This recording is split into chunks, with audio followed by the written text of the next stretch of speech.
Hi, it's Katrina.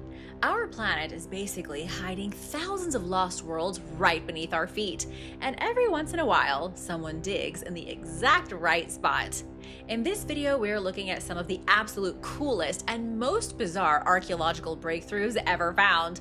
And trust me, these aren't your boring everyday museum pieces. We're talking about massive fortresses built right in the middle of the desert, hidden chambers buried under famous landmarks, and ancient bodies discovered exactly where they shouldn't be. If you love a good historical mystery, you are definitely in the right place. Alien Mountain. Alien Mountain rises from the humid Sri Lankan jungle, almost looking like a huge landing pad. If you got rid of the trees on the top, it would look like the perfect place for an alien fleet to land their ships. And according to a recent study of a creepy cave on the mountain, that may have truly happened. Scientists may have found evidence of an alien invasion of Sri Lanka's jungle 500,000 years ago. Dr. Aravinda Sumanaratna is the CEO of the South Asian Astrobiology and Earth Sciences Research Unit. His goal is to uncover evidence of extraterrestrial life. But he doesn't look to the sky, he looks to the ground. His focus is paleontology, finding evidence of ET in humanity's Neolithic past. The doctor's research brought him to Alien Mountain, where he and his team discovered petroglyphs associated with the Neolithic people. His discovery was so immensely controversial that the scientific community pretty much ignored it. Alien Mountain is also called Danigala Circular Rock. It earned its nickname because it's a popular UFO sighting hotspot. Locals believe aliens tend to congregate in the sky above the mountain, almost as if they're drawn to it. There has been human activity here for at least 125,000 years. That's a big number. Some of the earliest hunters in the world lived in this part of Sri Lanka. There have even been suggestions that Paleolithic people arrived in Sri Lanka prior to the accepted date of human evolution. Humans are supposed to have evolved about 300,000 years ago, give or take. But there is evidence the Veda culture's ancestors were in Sri Lanka 500,000 years ago. Let's take a look at what was found by Dr. Aravinda. On the northwest slope of Alien Mountain, researchers came across some ancient carvings. They are known as blind runes, a series of strange etchings that look like Viking runes, but aren't. The carvings depict humans, animals, geometric signs, and anthropomorphic figures. Researchers believe they were made by a society that went extinct thousands of years ago. The faded petroglyphs could represent religious beliefs that will never be understood by modern people. They may even represent an astronomical counting system that was used by prehistoric star watchers. What does all of this have to do with aliens? The carvings are not directly related to an alien fleet. Instead, they add to the mounting evidence that people have been in Sri Lanka for hundreds of thousands of years, seemingly defying what science tells us about evolution. But there are those who wholeheartedly believe that aliens dropped off human beings in Sri Lanka 500,000 years ago. What do you think? The monoliths are back. The monoliths have returned. You know the ones I'm talking about. In November 2020, a mysterious metal monolith was discovered deep in Utah's Red Rock Desert. Another one appeared in Atascadero, California, and another in northeastern Romania. This was toward the beginning of the pandemic. The monoliths captured the world's attention at one of the weirdest times in modern history. And now they've returned. In 2024, a metal monolith identical to the one found in Utah appeared randomly in Wales. Was it put there by the same pranksters who erected the Utah monolith? Or were they all the product of aliens? The monolith in Wales stands 10 feet tall. It's silver, shiny, and looks like something you'd see in a sci-fi movie. It's also in the middle of nowhere, on a muddy bluff where you'd have to go out of the way to find it.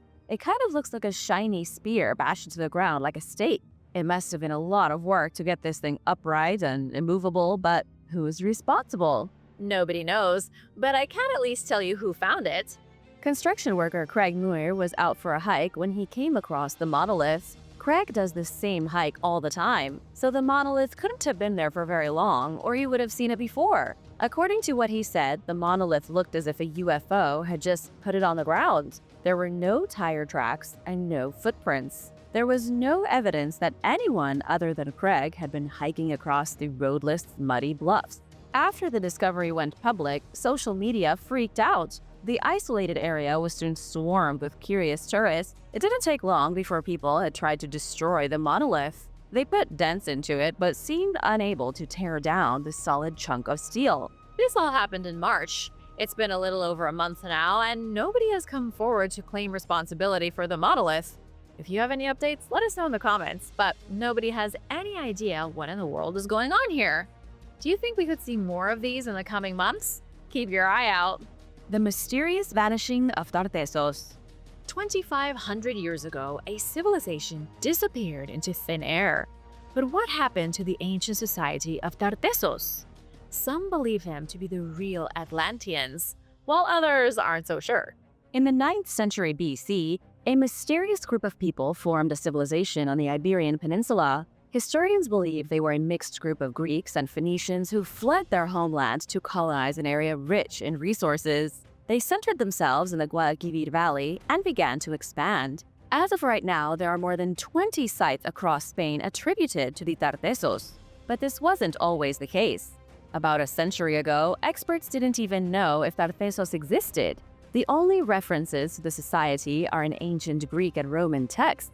Archaeologists hadn't found any physical proof, so they didn't know if Tartessos was the name of a kingdom, a city, or a dusty mountain.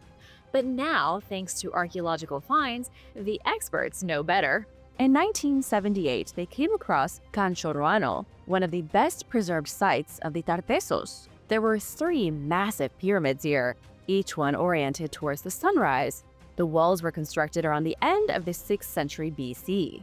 Researchers have since found pits full of animal bones, evidence that one of the temples was burned down, and randomly discarded gold jewelry and iron tools. For 23 years, Sebastián Celestino Pérez was the director of excavation at Canchorroano. Even he doesn't understand the culture of the Tartessos. Sacrificial pits have been found where over 50 animals were slaughtered. Experts don't know why. Other temples have been found that were burned to the ground, seemingly on purpose. Again, the experts don't know why. For 400 years, this civilization dominated Iberia. They clearly had complex religious beliefs that involved fire and sacrifice, but nobody can understand them. Scientists can't figure out what happened to the people themselves. In the 5th century BC, they just left. They stopped building things and disappeared. There isn't any evidence that they were under attack. So why did they go away? And where did they go? Perez thinks they may have suffered an earthquake or even a tsunami. The whole civilization may have physically been washed off the peninsula, their cities destroyed like sandcastles at high tide. And now for a quick break, because it's shout-out time! I want to give a huge thank you to Jason Hughes for the super thanks. Thanks so much for watching and spending time with us. If you are new here, you know what to do. Be sure to subscribe for more videos like these. The Lost Treasure of the Esperanza. The pirate ship Esperanza crashed onto the western reefs of the Palmyra Atoll in 1860. Legend has it the ship's survivors left behind an immense treasure of gold and silver, and although the treasure has never been found by researchers, it's supposedly still out there somewhere. Scientists aren't sure if it's real, but that doesn't mean that you shouldn't go looking for it. On January 1st, the Esperanza and her crew of pirates left Callao Harbor in Peru. The Spaniards had just finished looting treasure from Incan temples. They took all of their stolen loot, sailed the ship, and it set sail. On January 5th, the Esperanza was caught in a storm. The mast broke, and in the midst of the chaos, an unknown assailant showed up and attacked the vessel. This is where accounts start to get blurry. It's unclear if the Esperanza sank or if the attacking vessel sank. Either way, the treasure was saved, and all of those who survived the chaos set sail for China. After 43 days at sea, the sailors encountered a heavy squall and crashed into some reefs off the edge of an uncharted atoll. The ship was sinking, but the crew managed to sail it 1 mile to a small island, and there they buried the treasure. I should mention that they didn't make it anywhere near China. They landed in Palmyra on June 16th. For the next 120 days, the survivors struggled to build a new ship. It was like the worst episode of Survivor ever. When the ship was ready, 80 people set sail, taking with them a small amount of gold each. Left on the island were 10 survivors, who were tasked with guarding the treasure. They waited a year, but nobody ever came back for them. It looked like the 80 people had gotten lost or drowned, or maybe they fled with what little gold they had taken with them. The 10 people on Palmyra were still stuck on a deserted island with a humongous treasure buried in a sandy pit. They had to do something fast. In September of 1817, 6 survivors left on a very shoddy raft to find help. If you're wondering why everybody didn't leave, it was because 4 people had to stay on the island to guard the treasure. The treasure was too big and too heavy to move. They needed a real ship to get their loot to the mainland. The 6 people didn't make it. 4 of them were washed overboard during a storm. The 2 remaining sailors were picked up by an American whaling vessel. One of them died from an illness. The sole survivor was taken to Mission City, which is modern-day San Francisco. He said his name was James Hines. Sadly, James didn't pull through. Even though he had survived the journey, he was sick beyond recovery. Right before he passed, he told the story of what happened to the Esperanza, and even though he told people about the 4 men still stuck on the island with the treasure, nobody went looking for them. Not right away, anyway. It wasn't until 1902 that the story became public knowledge. Tales of the Esperanza made it into local newspapers, and soon treasure hunters swarmed Palmyra. However, to this day, nobody knows what became of the Esperanza's treasure. It's also unknown if the 4 survivors stuck on Palmyra ever made it off the island. Why were Egyptians obsessed with meteorites? What did the ancient Egyptians know about meteorites?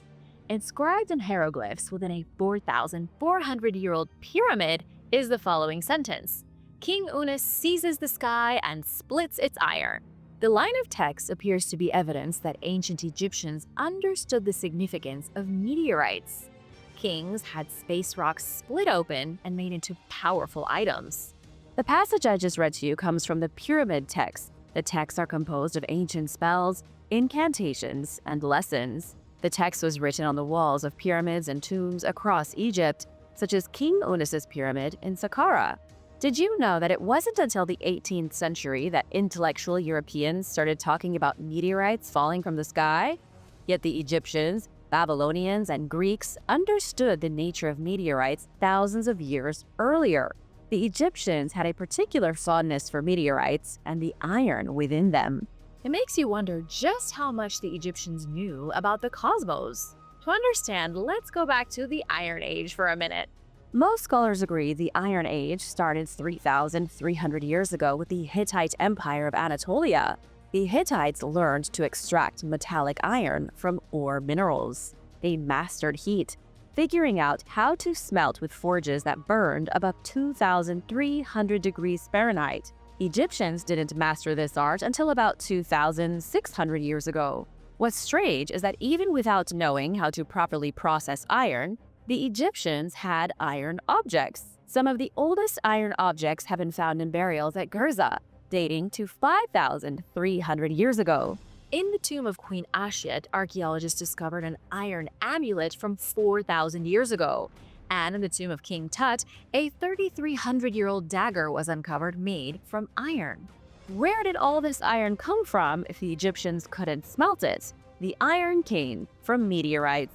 Scientific tests proved the dagger in King Tut's tomb came from outer space. Here is another shocking piece of information. The ancient Egyptian word for iron is Amenemhat. It translates literally to iron from the sky. There is no arguing that the Egyptians understood meteorites came from space. They knew that in those meteorites was a metal that could be made into objects. More than 2,000 years before anyone else in the world was smelting iron, Egyptians were harvesting it from space rocks. The biggest question is why?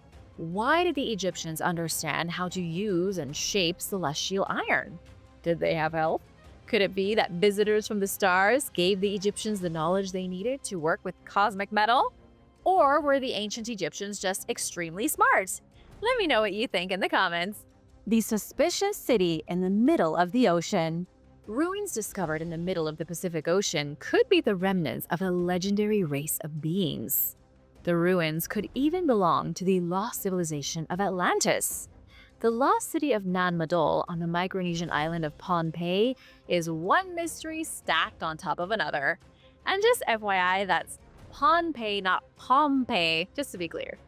Nan Madol is indeed a city, or rather, it was a city in ancient times. It's currently sitting on top of a lagoon, with its canals, stone walls, and humongous buildings broken and shattered. Scientists have dated the ruins to be 1st century AD, although the city could be older. Who in the world was living in the middle of the Pacific Ocean at the same time the Romans were conquering England? Take a look at this image from Google Earth. It shows what remains of Nan Madol, which evidently isn't much. From the sky, you can see how the city is overrun by jungle foliage. It looks like part of it has been swallowed by the sea, and the rest has been swallowed by greenery. On the ground, you can see just how impressive the ruins really are. Nan Madol is the only ancient city that was built directly onto a coral reef. But who built it?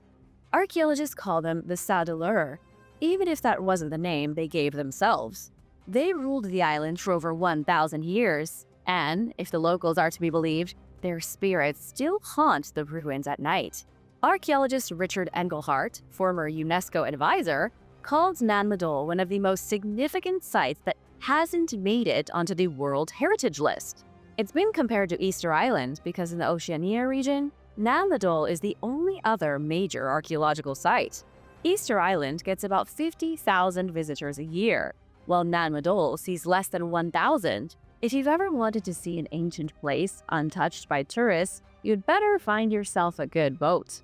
The history of the Saudilur is extremely murky. It's believed they built the majority of Nan Madol after the 13th century, but they had arrived on the island much earlier. Legend has it that a pair of brothers discovered the island in the 6th century. Then they formed a new society that focused on worshipping the sea. Where the brothers came from is unknown. Nobody even knows how long humans have been on the island of Pompeii. But perhaps the biggest puzzle is how people even built the city. Nan Madol required more than 750,000 tons of stone. With an estimated population of less than 30,000, this should have been an impossible job. They had no pulleys, no technology, and they were building on a lagoon.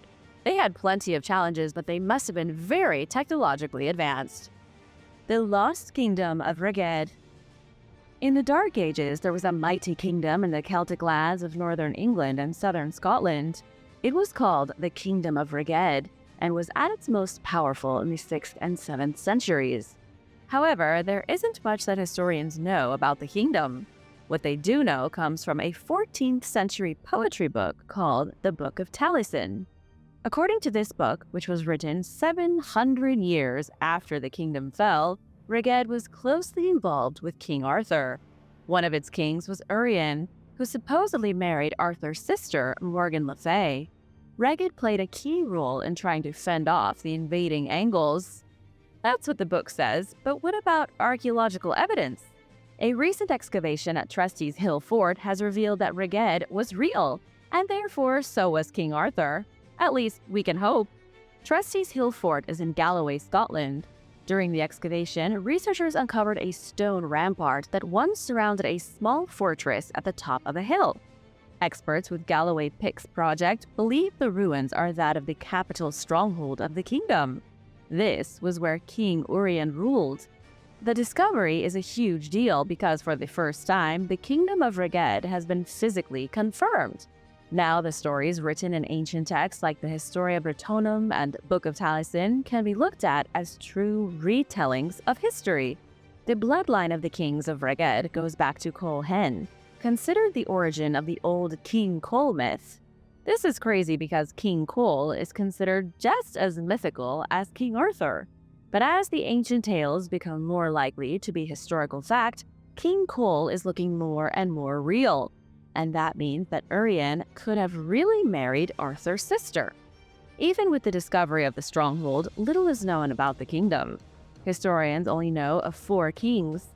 By 730 AD, Rheged had been annexed by Northumbria and was gone.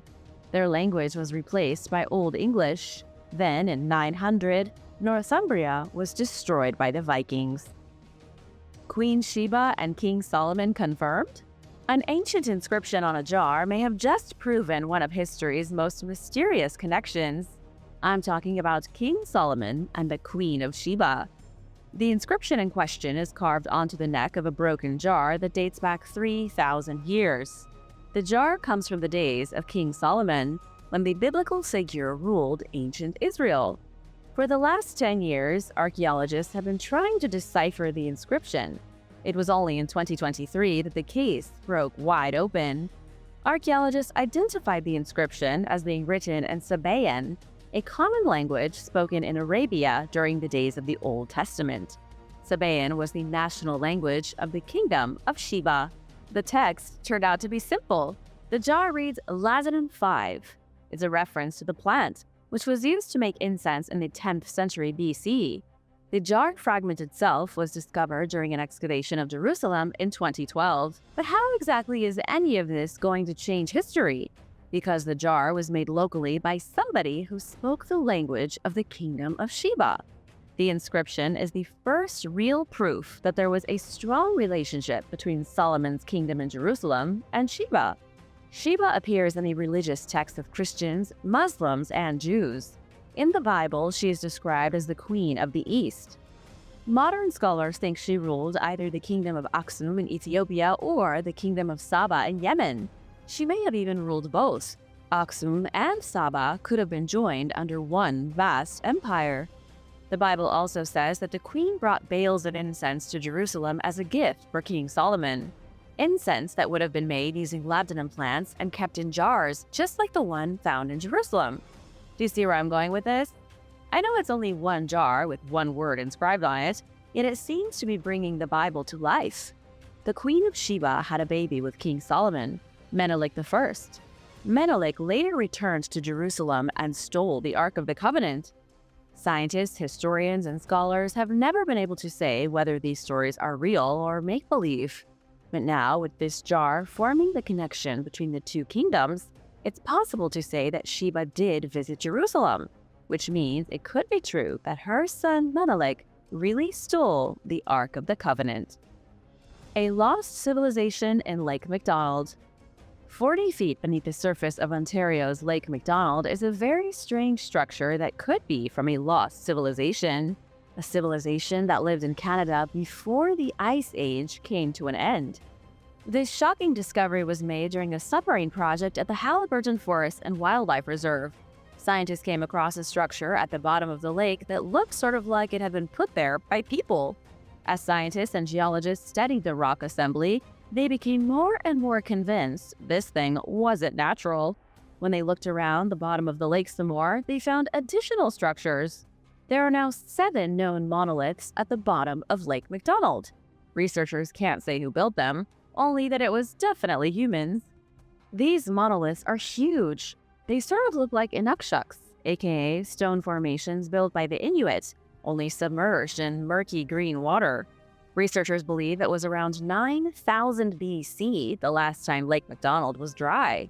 It only filled with water when the Ice Age ended and the sheets of ice covering North America melted. Following logic, the only reasonable explanation for these sunken monoliths is that an Ice Age civilization made them. Nobody knows what else is at the bottom of the lake. There could be houses from the Stone Age, temples, anything at all. These megaliths may have been part of a prehistoric burial ground. Researchers are absolutely stumped. What else do you think they might find at the bottom of Lake Macdonald? Let me know in the comments. The Metal Library. In the Amazon rainforest of Ecuador, there lies a great and mysterious cave system known as the Tartessos Caves. Within the caves, past deadly serpents and disease-infested bugs, evidence was discovered of an ancient civilization from 250,000 years ago. Scientists say it's a hoax, but I'd like to know what you think. Before digging into the bigger mystery, you need to know a little bit more about the Tartessos Caves. The caves are part of one of the biggest cave systems in North America. Nobody even knew it existed until 1860, and even then it remained mostly unexplored until the 20th century. It's so long and twisting and confusing that exploring the caves is a nightmare, a dangerous one at that.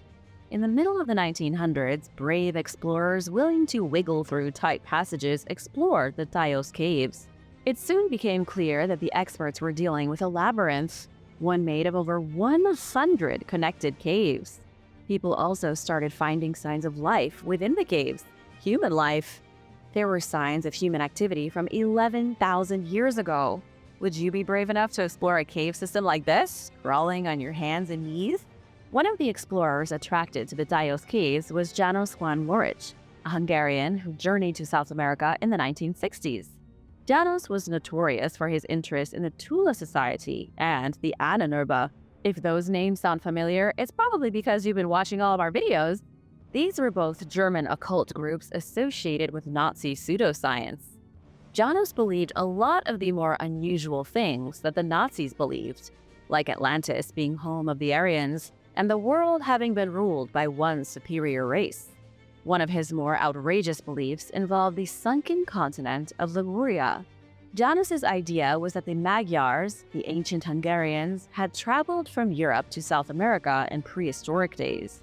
If he could find evidence of the Magyars somewhere in the jungle, he believed it would prove the indigenous South Americans were actually Hungarians. Janos found what he was looking for in the Dios caves. He came across a cavern that contained a polished stone desk with huge books made from gold. The books were covered in engraved hieroglyphics, which Janos said were a mixture of Phoenician and Sumerian cuneiform. That's not all. When he touched the first golden book, 4 aliens spoke to him telepathically. They apparently congratulated Janos on his discovery. He had found the last remnant of the Magyar society from 250,000 years ago. The golden books were part of a library, with the hieroglyphics detailing the Magyars' lost history. But surprise, surprise, he never showed anybody. Janos refused to give the exact location of the metal library. In 1968, a group of Mormons came to believe the metal plates Janos found were the same golden plates that Joseph Smith found when he wrote the Book of Mormon. They went on a desperate expedition to find the library, and neither the Mormons nor anybody else has ever laid eyes on Janos's mythical golden books. The Lost History of Knap of Howar. Join me here at Knap of Howar, the oldest stone house in all of Northern Europe. On this windy, bitterly cold Scottish island is a house that was made 5,700 years ago. It's in the middle of nowhere, and I know I say that a lot, but I mean it. Moving west from Knap of Howar, the next big piece of land is Canada on the other side of the Atlantic Ocean. Archaeologists think the stone house might have been part of a farmstead, but nobody knows. The house is made of 2 separate structures connected by a subterranean passageway. And although the house is seriously ancient, excavations have shown it may have been built on an even older site. Knap of Howar could have been made over the ruins of a farming establishment founded more than 4,000 years before the Roman Republic. What's crazy is not only the age, but the location. The Neolithic house is on the island of Papa Westray in Orkney. The name means Big Island of the Papers, with the Papers being a legendary group of monks. The Papers fled Iceland and occupied Scotland's Northern Islands in the 12th century. That was long after Knap of Howar was built, lived in, and abandoned. What else does the archaeological evidence show? The people who lived in Knap of Howar kept cattle and sheep, and maybe some pigs. They farmed barley and wheat. They were also fishermen, of course. One of the structures was a living quarters for sleeping and relaxing. The other building was a workshop and storage space. The last big piece of information is that whoever lived in the stone house did so for about 900 years. Doesn't that seem to you like a crazy amount of time to live in one house? It presumably passed from one generation to the next. Nobody's saying there were vampires living here for 9 centuries. Still, almost a full millennium with one family living in the same stone house at the edge of the sea? It's unthinkable. Disaster at the wine shop. It's time to solve the mystery of the destroyed wine store. I've done a lot of videos that mention ancient wine, from sealed bottles of wine found in the first Queen of Egypt's tomb to huge wine production facilities in Rome. But I can't remember ever talking about a wine store. That's about to change. At a site in Greece, archaeologists uncovered what they believe to be a late Roman wine shop. It was the Roman equivalent of your local liquor store. The discovery was made in 2024 thanks to a group of international scientists. The shop was revealed during an excavation of Sicyon in Greece. It's about 1,600 years old, dating to around the time Rome began to collapse under its own weight. Although the shop isn't much to look at anymore, here are a couple of pictures of it courtesy of the Sikyan excavation project. This store likely once offered wines from around the known world. You would have had access to a variety of delicious wines. Have you ever wondered how archaeologists figure all of this out? They know it was a store because they discovered funnels for decanting, spigots, and amphorae with sawn-off tops. These objects all point to pouring wine, likely for customers. Researchers also found stoppers, marble tabletops, a stew pot, 60 coins, pitchers, and other miscellaneous items. The items likely once lined the store's shelves. Now, I think it's time to talk about the disaster. Coins aren't discovered inside the ruins of a shop unless something dramatic happens. Judging by the strewn artifacts, researchers are confident the shop was abandoned in a split second. The wine was left in the jars. The money was left in the till. But why did it happen? What was a disaster? Archaeologist Scott Gallimore from Wilfrid Laurier University believes it had something to do with an earthquake. There have been other destroyed ruins found in this part of Greece from the exact same time. The destruction all seems to correlate with the early Byzantine tectonic paroxysm.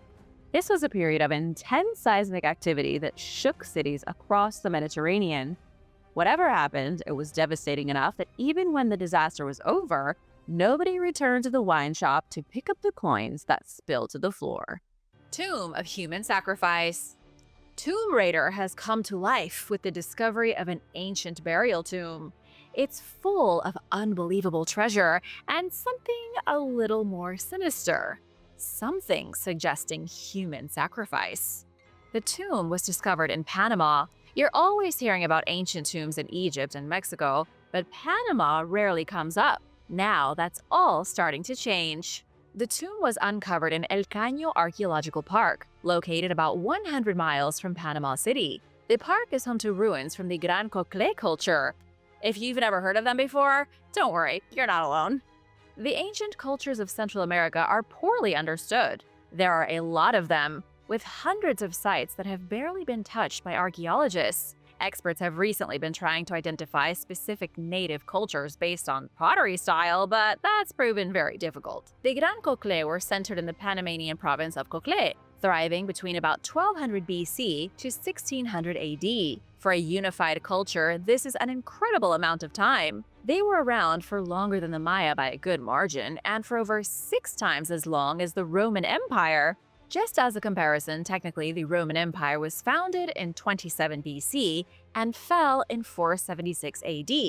So the Roman Empire lasted about 450 years, while the Gran Cocle lasted 2,800 years. Think about that. The might and prestige of the Gran Cocle has been revealed time and time again. From the start of the early 20th century, there have been sporadic archaeological investigations. Every time archaeologists find a new city and start digging, they find something out of this world. One of the biggest sites is Sitio Conte, which was found in the 1920s and then immediately destroyed by an excavator. It was studied by Harvard archaeologists later, but the damage was done. El Caño was part city, part necropolis. Scientists call it a city of the dead.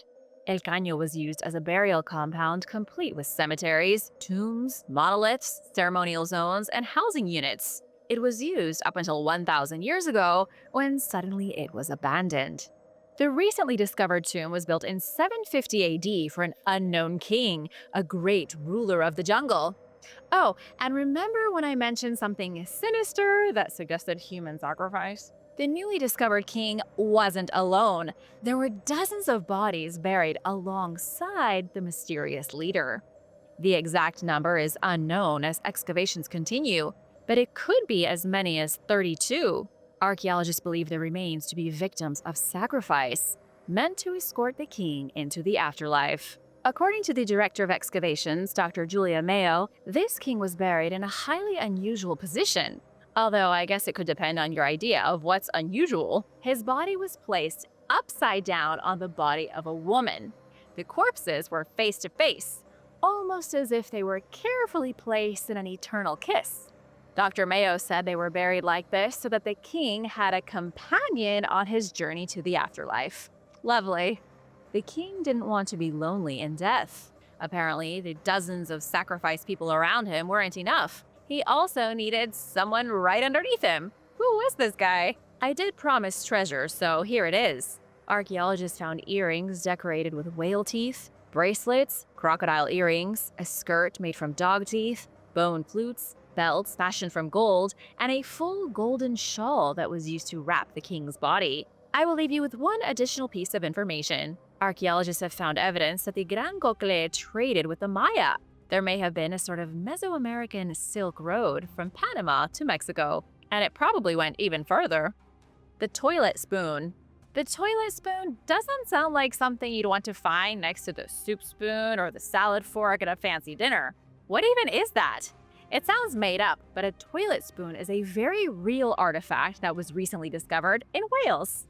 And you're not going to believe what the ancient Roman spoon was used for. It was 2020, and amateur metal detectorist Valentinas Adejevas was exploring the Vale of Glamorgan. It sounds like a misty region from a fantasy book populated by spiky mountains and trolls. It's located in Wales, which is about as close to an Arthurian backdrop as you can get. The metal detectorist found a single utensil, a small silver spoon known as a Roman ligula. It's not the most decorative spoon. It's a small circular bowl attached to a bent handle made from silver. Valentinas gave the object to the Portable Antiquities Scheme for Wales, who transferred it to the local museum. But what was it used for? Experts at the museum think that because the utensil was made from silver instead of a cheaper copper alloy, it was likely used in medical procedures. The toilet spoon, as it's commonly known, was often used for cosmetics. Somebody could scoop out their makeup using the toilet spoon. It probably should be called la toilette spoon or the cosmetic spoon, which might be more appropriate. But fancier ones were used to extract tinctures during medical procedures. Even the ancient Romans understood that silver has antimicrobial properties. Romans weren't the only ones to have toilet spoons. Other ivory examples have been found, and some that were intricately carved to resemble various creatures, like a falcon from ancient Egypt. The goddess. A pair of new and very exciting artifacts have been found in Petra in Jordan. Petra is the ancient city of the Nabateans. Archaeologists describe the new relics as absolutely exquisite, so you know they must be good. These incredible artifacts were discovered by scientists from North Carolina. They were excavating lost structures along the North Ridge, looking for objects that belong to everyday folks. The researchers from North Carolina State University wanted to learn more about the people of Petra, those who swept the floors and prepared the meals and built the houses, not the elite. Their investigation was a huge success. They uncovered two mysterious statues that speak volumes about what life was like for regular people in Petra. The statues are dated to 106 AD, fashioned in the Roman style. The statues represent beautiful goddesses. The Nabateans were the ones who built Petra and other magnificent cities across Jordan, Syria, and Saudi Arabia. Did you know that Petra is one of only 2,000 sites linked to the Nabatean civilization? As for where they came from, it all started 2,500 years ago. The Nabateans were a nomadic tribe that wandered aimlessly across the desert. Maybe not aimless, but they did certainly do a lot of wandering, as nomads do. They may have even been wandering in the desert for thousands of years earlier than scientists even realize.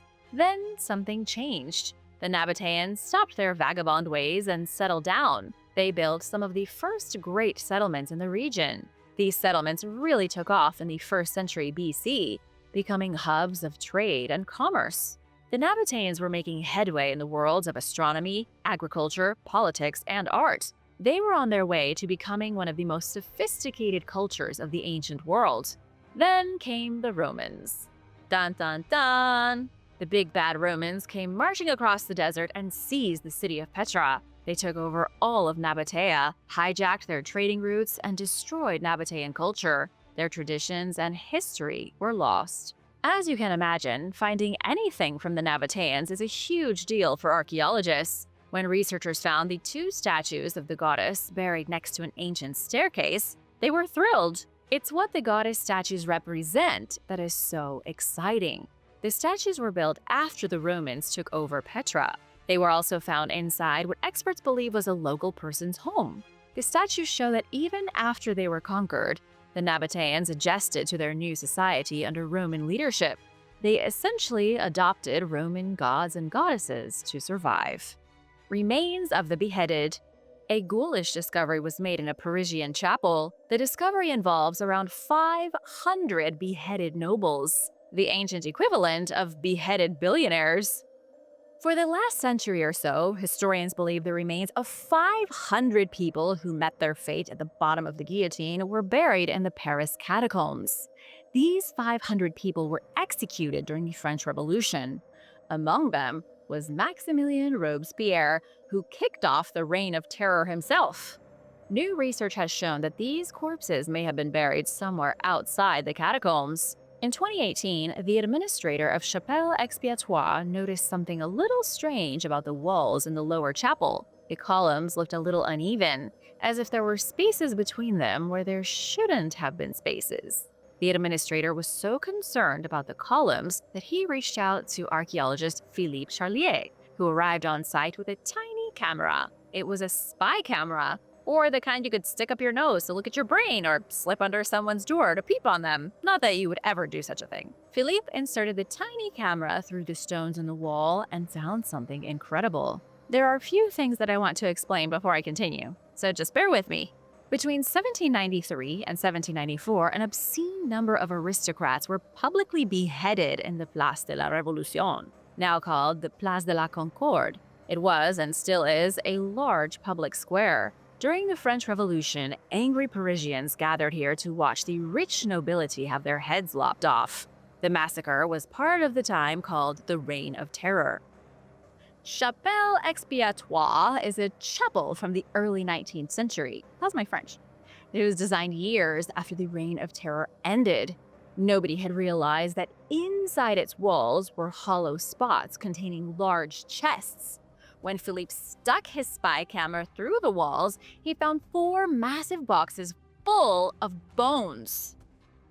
After the Reign of Terror, the Madeleine Cemetery was one of the official burial sites for the guillotine victims. In 1814, King Louis XVIII ordered the remains of his dead brother, Louis XVI, and his dead sister-in-law, Marie Antoinette, to be removed from the cemetery. Once their bodies were removed, he ordered that Chapelle Expiatoire be constructed on top of the burial site as a memorial to the beheaded couple. It was assumed the rest of the bones at the cemetery were moved to the Paris catacombs.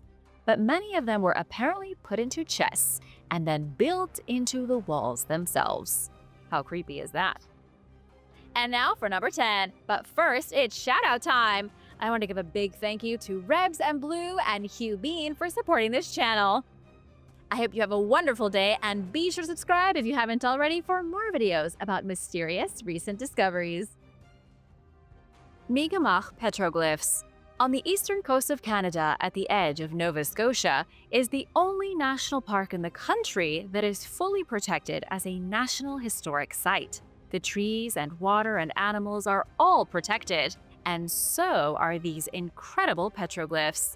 The park is called Kejimakujik, a protected Mi'kmaq cultural landscape. There is a trail within the park that leads to a series of petroglyphs that are not like petroglyphs you're used to seeing. The first thing you need to know is that they are almost gone. Scientists think that in 30 years, the wind and rain and floods will destroy the images forever. And although scientists have tried to put measures in place to protect them, the Mi'kmaq Council wants them left alone. The Native Americans believe that everything has a soul, including stone. Rather than protecting the images forever, they believe their lives must end just like all living things. The Mi'kmaq say that when the petroglyphs were carved, it was understood that they would only have a small lifespan. They weren't meant to be there forever. You can see the images here, carvings of what appear to be men and women, pieces of clothing, and canoes. There are over 500 in total. If you look closely, you can see that some of them are dated. Some even have the signatures of the original artists. That's a little odd, right? Usually archaeologists have a nightmare of a time dating petroglyphs. These artifacts are notoriously hard to place, but in Nova Scotia, the native people were nice enough to date and sign their works of art. Not many people outside of Canada have heard of the Mi'kmaq. With the Americans watching, they have the same sort of notoriety in Canada as the Apache of the Southwest. Their culture was primarily oral, with very little in the way of the written word. Because of this, there aren't documents to detail the traditions and history of the Mi'kmaq. There aren't even many old petroglyphs. The ones in Kejimkujik were made as recently as the 19th and 20th centuries. A surprise in Poland. Two very unlikely statues were found on the grounds of a palace in Poland. These statues were ancient. One was of the Egyptian god Osiris, and the other of the Roman god Bacchus.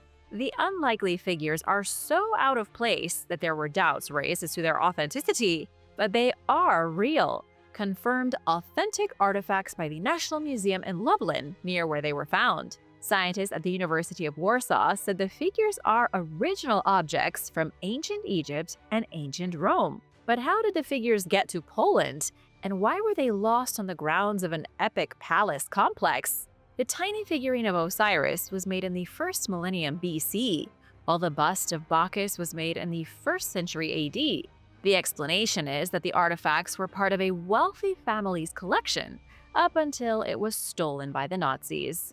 The Klanowski family lived in the Kluszkowice Palace. Maria Klanowski spent 4 months in Cairo in 1904, which she detailed in her memoirs. That was most likely where the Osiris figure came from. The bronze bust of Bacchus, Roman god of wine and agriculture, likely came into the family's possession around 1906. It was pillaged from a tomb by the family's chaplain, Antoni Chotnicki, that same year. They were getting artifacts from all over the place, apparently. Then, 1942 came along. Nazis confiscated all the treasure from the palace and forced the Klanowski family to flee. They left with nothing but their personal belongings. It was part of the horror endured by the Polish people during World War II. These particular artifacts were likely buried near the castle by one of the family members who fled. Maybe they were hoping to get them when they got back. The rest of the treasure in the collection was stolen by the Nazis. Amazing coins. Coins have a really weird value that isn't always easy to guess. If you watched the recent video I did about the lava treasure saga and the hundreds of coins worth $250,000 each, you might think that all ancient coins are worth a fortune, but they're not. You can buy Roman coins online for a few bucks a pop.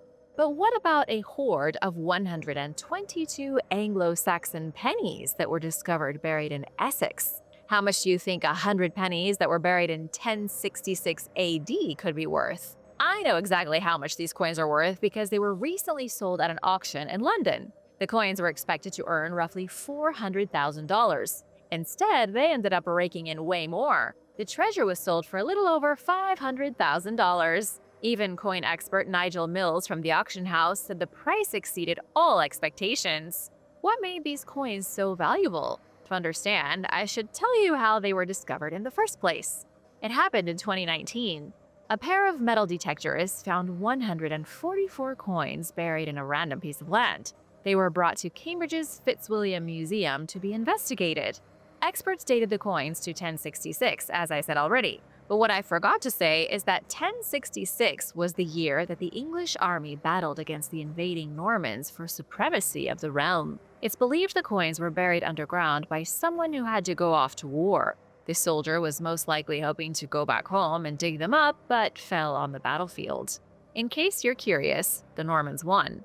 King Edward the Confessor died on January 5th of 1066, with subsequent events leading to the Battle of Hastings on October 14th.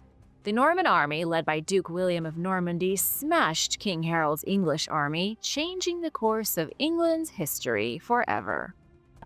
Mysterious fruit.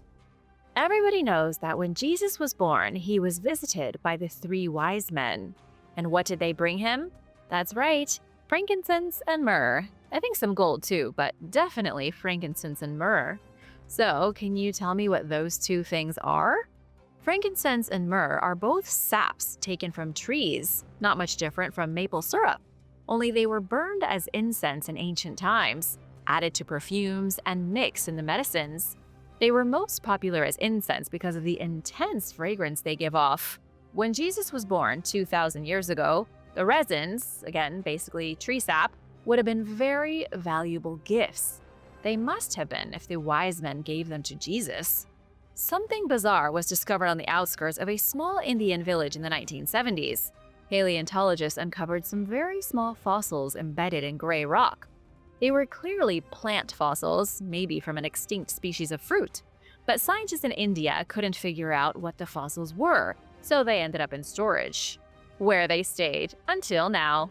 Recently, scientists were able to identify the fossils. These tiny artifacts, looking like nothing more than small pebbles, are the oldest examples of frankincense and myrrh ever discovered. Scientists figured this out by using CT scanning technology. One of the men behind the project was Stephen Manchester at the Florida Museum of Natural History.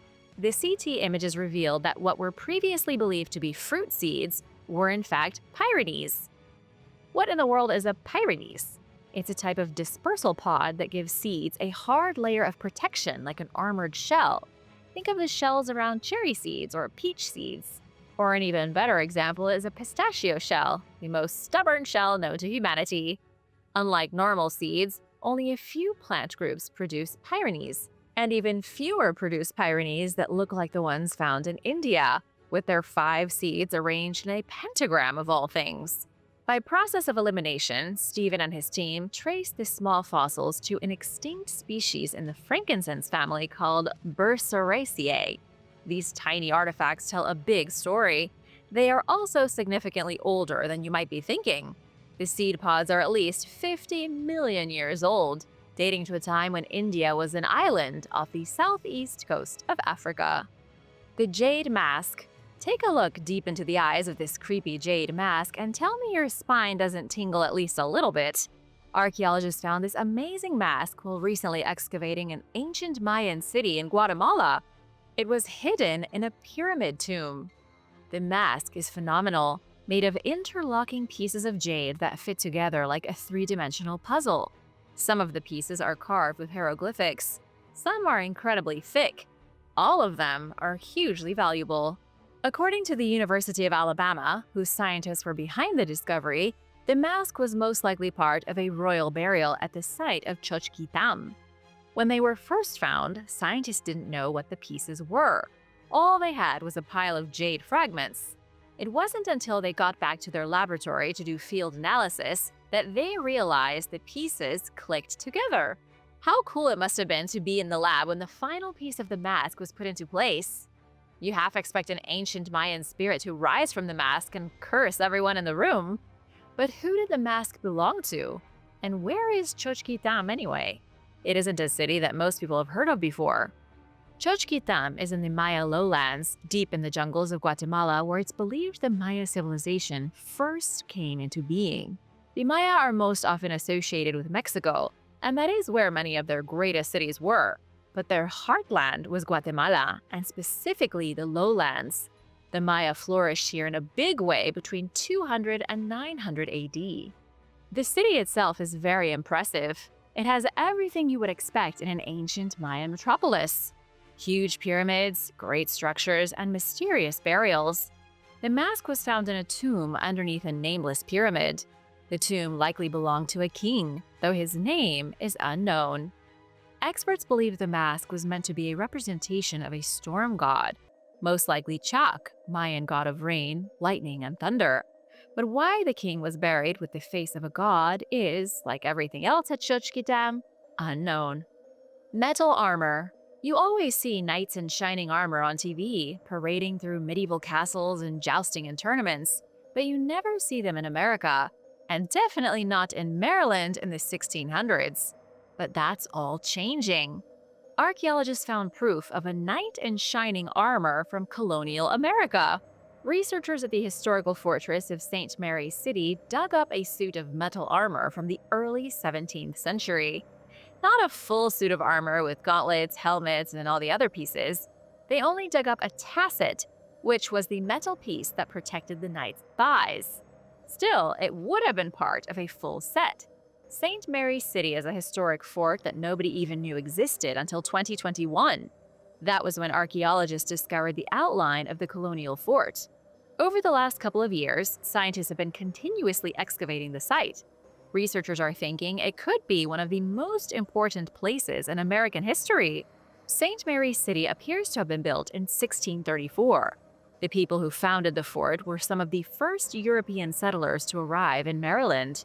The ruins are just to the south of the modern St. Mary's City, which of course was the first colonial capital. Archaeologists have already found some weird stuff, like the skeleton of a teenager and a random pair of scissors. It was in late 2023 that they pulled out a piece of dirty metal from an old cellar that had been transformed into a trash pit. The piece of metal was from a suit of armor. For those who have never been to Maryland, you should know that it can be a very hot and humid environment. For European settlers, they wanted to keep their metal armor on, but likely found it too uncomfortable. They would have discarded unnecessary pieces, but kept certain pieces for protection, like the tasset. This isn't the first time that knightly armor has been found in America. Breastplates and helmets have been recovered from the ruins of Jamestown, Virginia. Jamestown was also one of the very first colonial settlements in the country. There is still a lot of work to do at St. Mary's City. Researchers are currently working on uncovering the remains of a humongous building. They've only found its outline, so they don't know what it was. Maybe a public house, maybe a church, or perhaps a military structure. The whole place is a mystery because there is almost no information about it. The records show that 2 ships, the Ark and the Dove, brought settlers from Britain to the colonies in 1634. But after 1642, St. Mary's City doesn't appear in any records. The One Ring. In Denmark, a man with a metal detector has discovered a ring. Is it the one ring to rule them all? Probably not, but it's seriously ancient. The ring is made from gold and dates to about 1500 years ago. It also might be connected to a mysterious family that ruled France after the fall of Rome. The man behind this incredible discovery is Lars Nielsen, a guy who likes hunting for treasure. Who doesn't wish they could go on weekend treasure hunts and actually find gold and jewelry? Lars was exploring southern Jutland when he found the ring from the 5th century AD. In a statement, Lars said it was completely surreal. He couldn't believe his luck. Now let's forget about Lars. Sorry, Lars, we're here for the treasure, and focus on the mysterious ring. The ring was presented to scientists at the National Museum of Denmark, who quickly determined it belonged to somebody royal. Somebody like a princess or a prince's daughter, since it's a traditional woman's ring.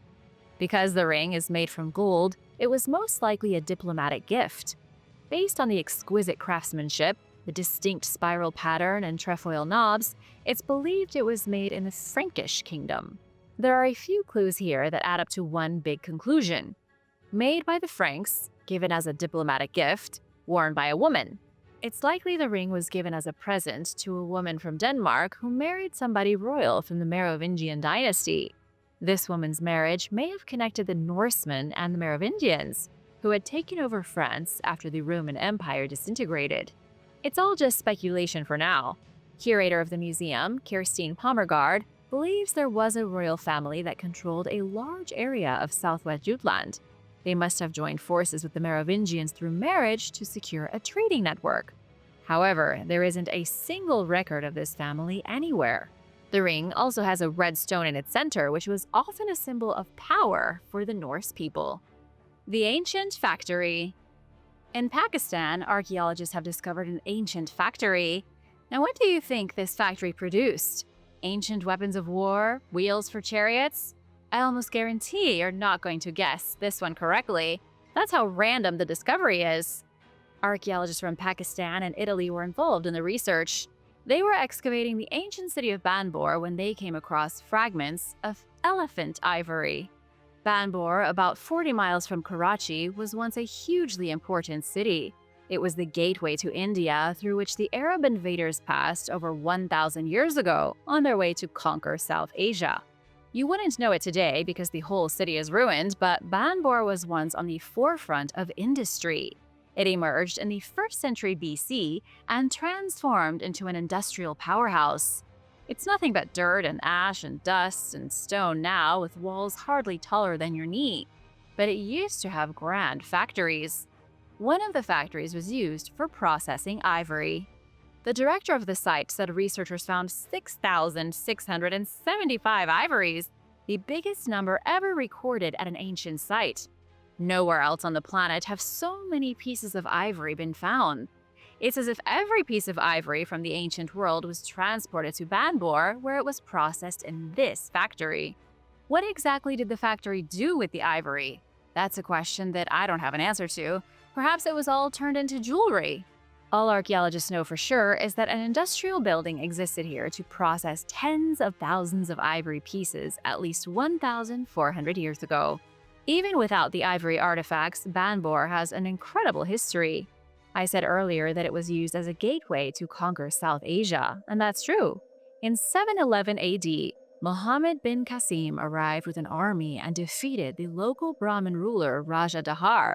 From then on, the city was a staging area for deeper invasions of Asia by the Islamic conquerors. A Roman egg. This, my friends, is an egg. It's an avian egg, meaning it came from a bird.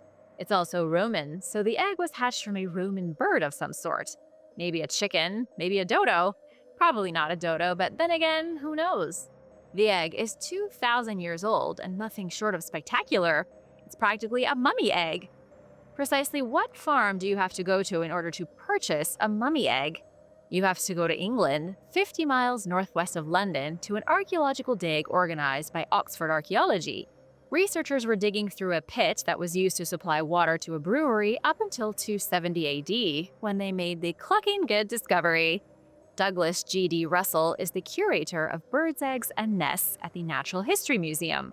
He said that the egg pulled out of the pit is the oldest unintentionally preserved avian egg he has ever seen. Yes, there are older eggs that have been preserved. A series of mummified eggs were discovered in Egypt in 1898 that are over 2,000 years old, but that was done on purpose. The Egyptians didn't just mummify their friends. They also mummified crocodiles, cats, dogs, baboons, lions, and the occasional bird egg. There were some other artifacts found strewn throughout the pit, including bits of pottery from the 3rd century. This is what helped date the egg. But what was it doing in the pit in the first place? The best guess researchers have is that eggs were left in the pit as gifts to the gods. After the pit stopped being used to supply water to the brewery, it was abandoned. There was a big empty pit. So, sort of like how you might throw a coin into a water fountain to make a wish, Romans left eggs in the pit to gain favor from their gods. It was a good luck kind of thing. A regular ritual that wouldn't be totally normal in everyday life now, but it was at the time. I should mention there were 4 eggs discovered in the pit, but 2 of them cracked when they were removed. Archaeologists said the stench emitted from the broken eggs was intense. They gave off a foul, sulfurous aroma that I can only imagine smelled awful. Out of the 2 eggs remaining, only 1 was found to contain liquid. Scientists at the University of Kent conducted a micro-CT scan, which revealed the yolk to still be inside. And there you have it, the oldest accidentally preserved egg ever found. It's cool, but does nothing of any use for anybody. Though I guess it could be turned into a lethal stink bomb. Civilization in the ice. Recent evidence has appeared to suggest that there is something exceptional hidden underneath the Antarctic ice. A large object has supposedly been found in Antarctica that will change history forever. The issue is that the object is still hidden under about 2 miles of ice. I really want to know what's hidden under there, don't you? I'm not saying I want Antarctica to melt and flood the world, but I do want to know what's going on under all that ice. 2 miles beneath the ice is something the size and shape of a city large enough to house 40,000 people. NASA's Operation Icebridge recently captured photographs of the icy continent that show a large mass under the ice. NASA, of course, won't even speculate on the mass being a city. However, conspiracy theorists believe it's a frozen metropolis. They say the city is inhabited by a mysterious group of beings who dwell in secret beneath the ice. The satellite images of Antarctica do show something strange, but it's not irrefutable proof of an ancient civilization. There has been a lot of controversy lately over the satellite images of a so-called pyramid in Antarctica. Scientists claim the pyramid is nothing but a rocky mountain buried in snow. Others say it's evidence that an advanced race of beings once dominated Antarctica. Could there have once been humans or human-like creatures in Antarctica? Could they have built cities, tombs, and obelisks that are currently hidden underneath the ice? Most compelling of all, could they have adapted to the frigid cold, and are they still alive in Antarctica right now? Those are the questions that keep popping up all over the internet. Any thoughts? Let me know in the comments. Impossible hieroglyphs. You are going to be in total shock over what was discovered in Australia. Experts have found hieroglyphs that look as if they were made by ancient Egyptians. It appears that ships full of Egyptian scribes may have reached the land down under thousands of years before European explorers.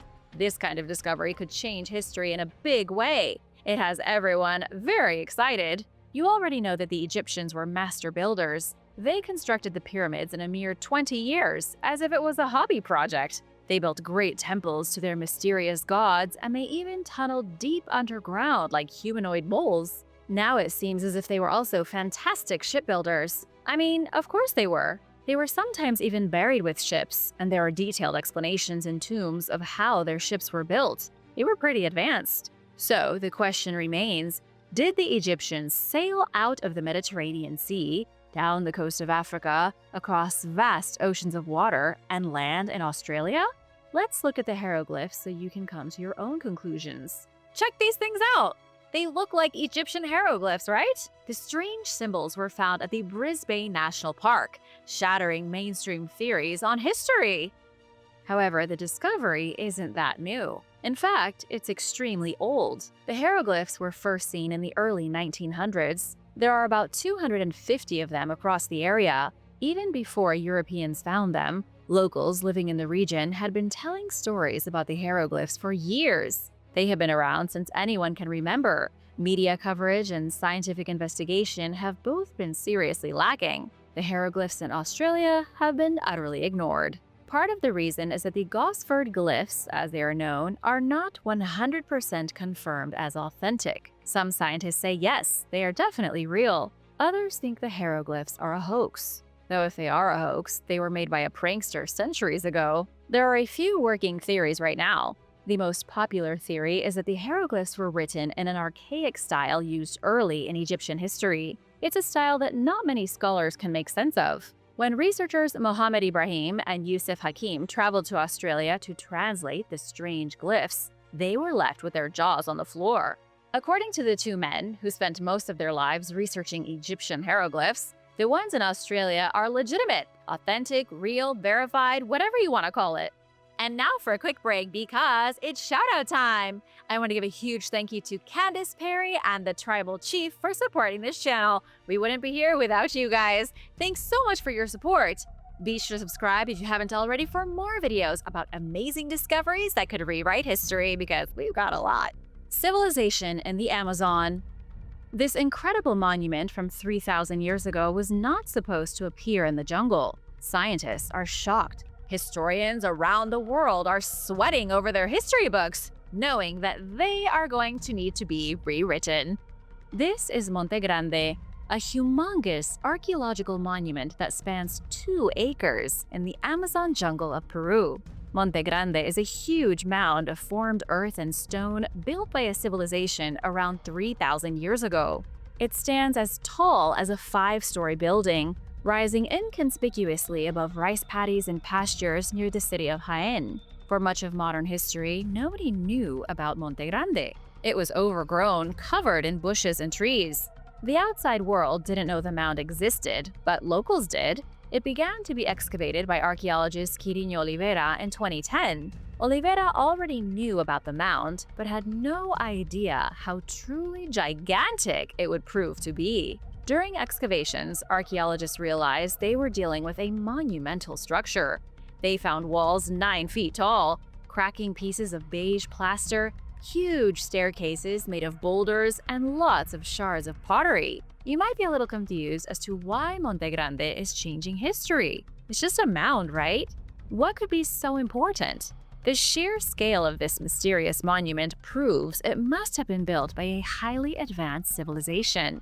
The civilization must have also boasted a complex hierarchy of workers and enough food to feed everyone involved in the project. There is no name for the civilization who built Monte Grande. Nobody knows where they lived or what they called themselves, but they appear to have been part of a vast Amazonian culture that dominated the jungle thousands of years ago. Oliveira said nothing as big and as old as Monte Grande has ever been excavated in the Peruvian Amazon before. He seriously doubts it was the only one of its kind. Are there more monuments lost in the jungle from an extinct culture? Should we be looking for them? Let me know what you think down below. World War Zero. World War Zero may have caused the collapse of the Bronze Age 3,200 years ago. New evidence has brought to light an insane theory that might be so crazy that it's true. The theory goes that 8 big civilizations from the ancient world waged an epic war that changed the world. It was so devastating that the Bronze Age collapsed and Mediterranean civilizations were plunged into chaos. The civilizations involved include the Egyptians, Babylonians, Assyrians, Cypriots, Mycenaeans, Minoans, Hittites, and Canaanites. It's already a well-established fact that these 8 civilizations steeply declined 32 centuries ago. Famine, corruption, internal conflict, and war resulted in their societies crumbling. However, archaeologists and historians have never been able to agree on what precisely happened to cause the Bronze Age collapse. There have been a lot of arguments in favor of an enormous earthquake and subsequent tsunamis. There's also a theory that says climate change resulted in drought, which withered the crops, resulting in civilization's collapse. A fan-favorite theory involves the mysterious sea people. The theory says that a group of seafaring, war-mongering strangers arrived in the Mediterranean with an unstoppable fleet. Do you remember how the Mongols came out of nowhere and destroyed the world in the 13th century? They conquered everything from mainland China to Eastern Europe. While the Sea Peoples were like water Mongols. They went from port to port, destroying city after city until Pharaoh Ramses III stopped them. The Sea Peoples were almost definitely real, but were they responsible for starting World War Zero? World War Zero, D-Day. The theory of World War Zero comes from geoarchaeologist Eberhard Sanger. Just a few weeks ago, the Zurich-based scholar announced the Luwian culture of Anatolia launched an invasion so dramatic that it caused all the other powers of the Bronze Age Mediterranean to crumble. His theory, which he says is backed up by historical documents, is this. The Luwians were a coalition made up of various small kingdoms and principalities in Asia Minor. For thousands of years, these small kingdoms fought against one another. They were like squabbling tribes. Up until recently, historians didn't think too much about the Luwians. The culture has always been poorly understood, along with their history. But now, Eberhard is claiming that something exceptional happened around the year 1000 BC. Suddenly, the small kingdoms of the Luwians joined together to form an incredibly powerful entity previously unknown to historians. They morphed into a fighting machine. The new coalition of Luwians suddenly attacked the Hittite Empire, taking them out almost instantly. While the 8 civilizations I mentioned earlier had been dealing with their own problems, the Luwians had been plotting a world war. The Luwians invaded the Hittite Empire like Germany invaded Poland, then kept advancing. They attacked the Mycenaeans, Babylonians, and ultimately the Egyptians. But that was where the buck stopped. In a kind of reverse D-Day, Ramses III beat back the foreign invaders when they tried to penetrate the Nile. This is something that really did happen. The Sea People did try to invade Egypt, but failed epically. Around 1177 BC, there were 2 major battles, one on land and the other at sea. Ramses' force beat back the Sea Peoples on the beach and at the mouth of the Nile. According to ancient Egyptian texts, Ramses gathered an army the likes of which had never been seen before. It supposedly included a large number of foreign mercenaries. The army may have been so big because it was filled with soldiers from around the world, from places like Minoa and Cyprus and Assyria. All those who had been threatened by the Sea Peoples may have joined forces to crush them. Do you believe in the theory of World War Zero? Let me know your thoughts in the comments. Pyramids and human sacrifice in China. Strange carvings and evidence of human sacrifice is changing the way historians look at early Chinese culture. Put on your khaki pants and adventurer hat because this incredible story takes us to the Great Wall of China. For decades, villagers living in the hills of the Loess Plateau thought the crumbling rock walls near their houses were part of the Great Wall. But they weren't. Only recently did archaeologists check out the walls and see that, hey, wait a minute. This is a lost city. It has nothing to do with the Great Wall. It just so happens to be right beside it. Carbon dating has shown that the mysterious city of the Loess Plateau flourished long before the Great Wall was ever built. It dates back 4,300 years, 2 millennia before the first emperor of China commissioned the world's most famous wall. The dating is even more shocking because the city of the plateau is 500 years older than when Chinese civilization supposedly took root on the Central Plains. Kinda out of breath after that. The short and sweet of it is that before COVID, archaeologists found a lost city that predates Chinese civilization, which is already pretty ancient. Unfortunately, the whole pandemic dilemma caused archaeological investigations to slow down. Only now are they getting going again. Archaeologists are flabbergasted by what they are finding. Researchers have uncovered over 70 relief sculptures in stone. They have found unprecedented stone carvings of monsters, humanoid beasts, things that look like aliens, and serpents. These amazing sculptures are proof of an advanced civilization with unique beliefs and epic storytelling abilities. The city is now called Shimao. Archaeologists also found that the ruins of the magnificent city were sheltered by over 6 miles of walls. At the center of Shimao towered a pyramid 230 feet tall. The pyramid nearly gives the Pyramid of Giza a run for its money. Shimao is so incredible it will take your breath away. Researchers are now saying it was the true cradle of Chinese civilization. It's currently the largest known Neolithic settlement anywhere in the country. Sun Zhaoyong, the director of the Shanxi Provincial Institute of Archaeology, said Shimao is one of the most important archaeological discoveries of the last century. But who the Shimao's builders were remains a mystery. A ghoulish mystery at that. Near the east gate of the city, 6 pits were discovered full of human skulls. The skulls appear to be from sacrifice victims. The Wisconsin Giants. Do you believe in giants? Did you know that some people believe that Wisconsin was once the capital of an empire ruled by giants? The state of Wisconsin was once covered in ancient burial mounds created by lost cultures who thrived over 2,000 years ago. Most of the mounds are gone today, destroyed by the modern world. Starting with European immigrants in the 1800s, the gigantic mounds were plowed or leveled. This was done to make room for homes and farming fields. Many of them were also picked apart and used for building material. They had been filled with sand, rock, and soil, and it didn't take long for the mounds to be totally obliterated. During all the plowing and destroying, American settlers were finding bones and strange objects in the mounds. It soon became clear that the mounds were burials, and they weren't ordinary burials either. Reports started springing up all over Wisconsin that the people buried inside the mysterious mounds were humongous.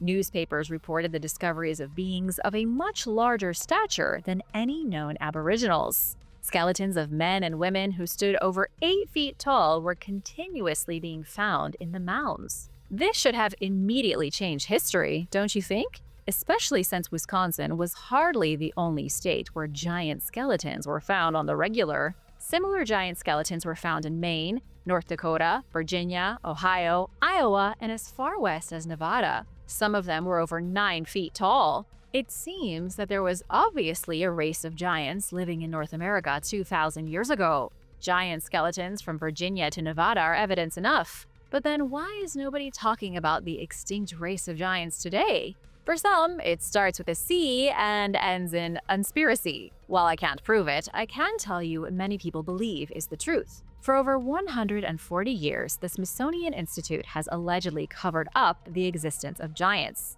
Each time gigantic bones were discovered, agents from the Smithsonian Institute recovered and destroyed them. I don't know why the Smithsonian Institute always gets such a bad rap. Their whole purpose is to gather and collect things and share them. I'm not sure exactly why they are always blamed for destroying history. But today, there isn't a single giant bone left in North America. The conspiracy is that scientists at the Smithsonian destroyed the giant bones as a way to prevent the Bible from being proven a reality. You might know the story of the Nephilim, the giants who appear in the book of Genesis. For you longtime watchers, you definitely know the story. The short version is that the Nephilim were giant creatures made by the unholy union of angels and humans in the Bible. Physical proof of these giants could mean the Bible was telling the truth. The ancient decimal. The history of one very important mathematical tool has just been changed. The discovery isn't as profound as proving giants existed, but it's getting a lot of attention, and I thought you might like to know about it. Historians have found that the mighty decimal point was invented 150 years earlier than previously thought. The decimal point is something you and I take for granted every single day without even realizing it.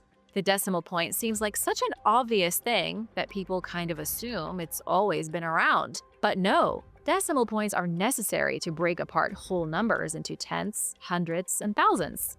Without decimal points, computation wouldn't have advanced past the abacus. Versions of it have been around since the 10th century in Damascus and the 13th century in China. The modern decimal symbol wasn't invented until 1593.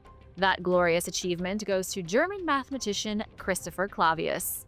Wait, no it doesn't. Sorry, Christopher, let me pry that award out of your cold, dead hands and give it to a Venetian merchant by the name of Giovanni Bianchini. Just pardon my reach here.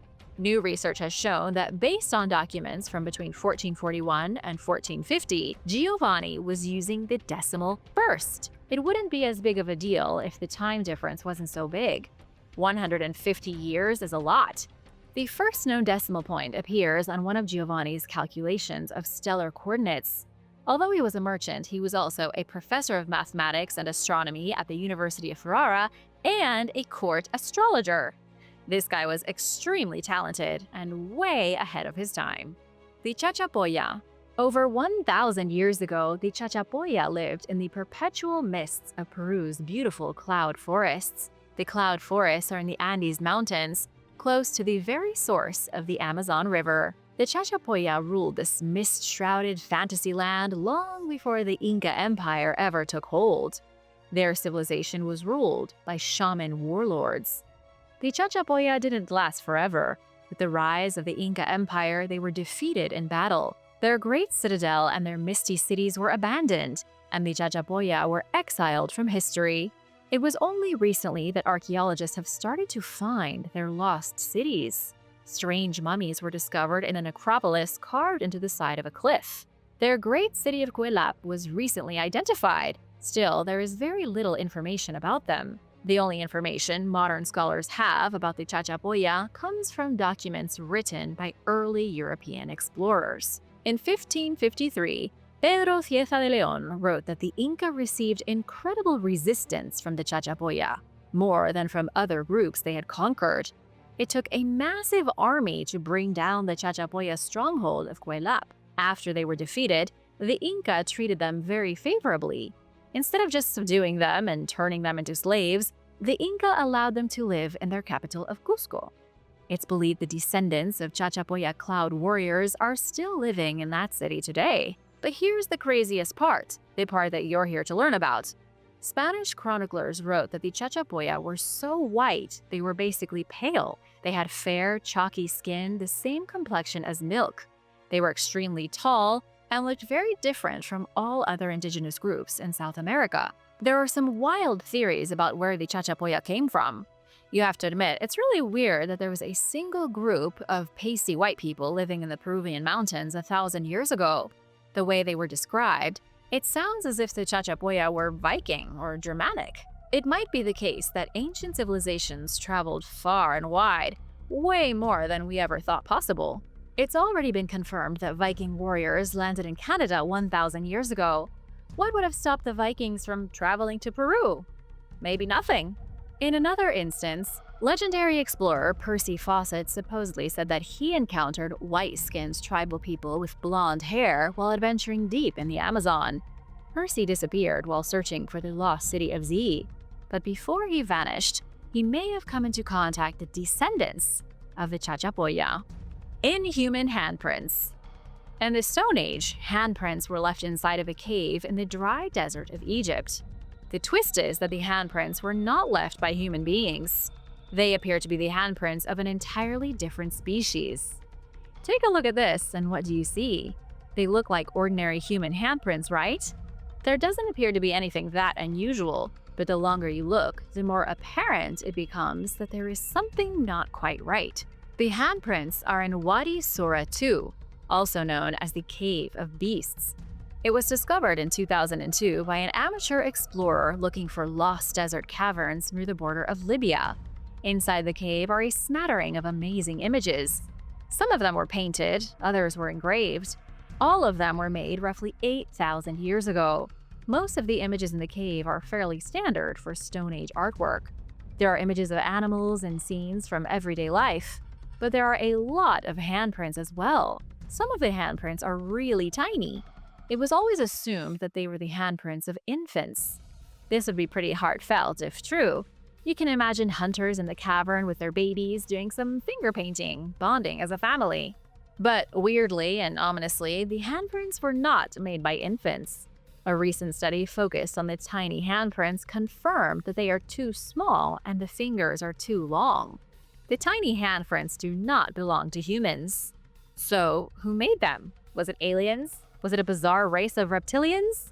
The researchers behind the recent study think it may have been lizards. The current theory is that ancient hunters used lizard hands to make the small handprints. They would have chopped the legs off monitor lizards or crocodiles, then used the severed limbs like stamps. That's the only real explanation that scientists have. The other possibility is that there were walking, talking lizards doing finger paintings in the ancient Egyptian cave. Could these be the Illuminati reptilians everyone's talking about? China's flood myth verified. According to the Chinese flood myth, civilization in China began somewhere around the year 2000 BC. Keep in mind, this is a lot different from the biblical flood myth. This one has also been proven real by science. The Chinese myth says there was a great rainstorm that lasted for so long that not only were the crops washed away, but entire forests were swept off into the sea. Villages were washed away like sandcastles at high tide.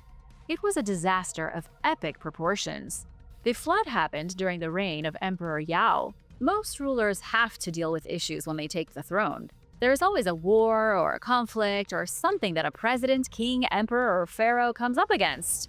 Emperor Yao had to contend with the complete and total destruction of his kingdom. To deal with the ceaseless flooding, the emperor appointed his greatest engineer to come up with a way to divert the water. The flood continued for 9 years, and his greatest engineer was killed for his failure. Talk about pressure at work. Then he was replaced by another engineer, his own son. It took 13 more years, but the engineer finally completed his task. He managed to create a series of ditches, blockades, and dams to push the flood water into the ocean. With China saved, thus began the Xia dynasty. This story has been told for the last 4,000 years. In modern times, historians didn't put much merit in it. There are thousands of myths from ancient China, most of them little more than fairy tales. That's all changed thanks to some incredible new evidence. Geologists collected sediment samples along China's Yellow River. Amazingly, the sediment samples showed evidence of flooding in the year 1900 BC. His story of the flood is 100% true. Actually, maybe like 99% true. Researchers don't know if Emperor Yao was real or if his engineer was killed for his failure. Emperor Yao, according to myth, lived until he was 99 years old. All scientists know for sure is what the sediment tells them. The flooding was so bad that researchers think it was the worst freshwater catastrophe of the past 10,000 years. They even figured out exactly how it happened. Scientists were able to trace the flood to an earthquake. The earthquake created a landslide which blocked the entire upper section of the Yellow River. For about a year, people would have been worried about a drought because the river would have been running so low. The landslide so effectively blocked the river that water accumulated behind it for 12 full months. When the natural dam finally burst, the flooding was like a tsunami, maybe even worse than a tsunami. The water level likely reached an elevation of around 700 feet above where the river was originally. Settlements and cities as far as 1,300 miles away were wiped off the map. One more thing before moving on. There are two versions of the flood myth. The first version is the most popular and the oldest, but the second version is a lot more similar to the story found in the Bible. In this version, the flood was caused by an angry water god. Civilization was only saved thanks to a gigantic celestial turtle, and a mythical dragon named Yinglong.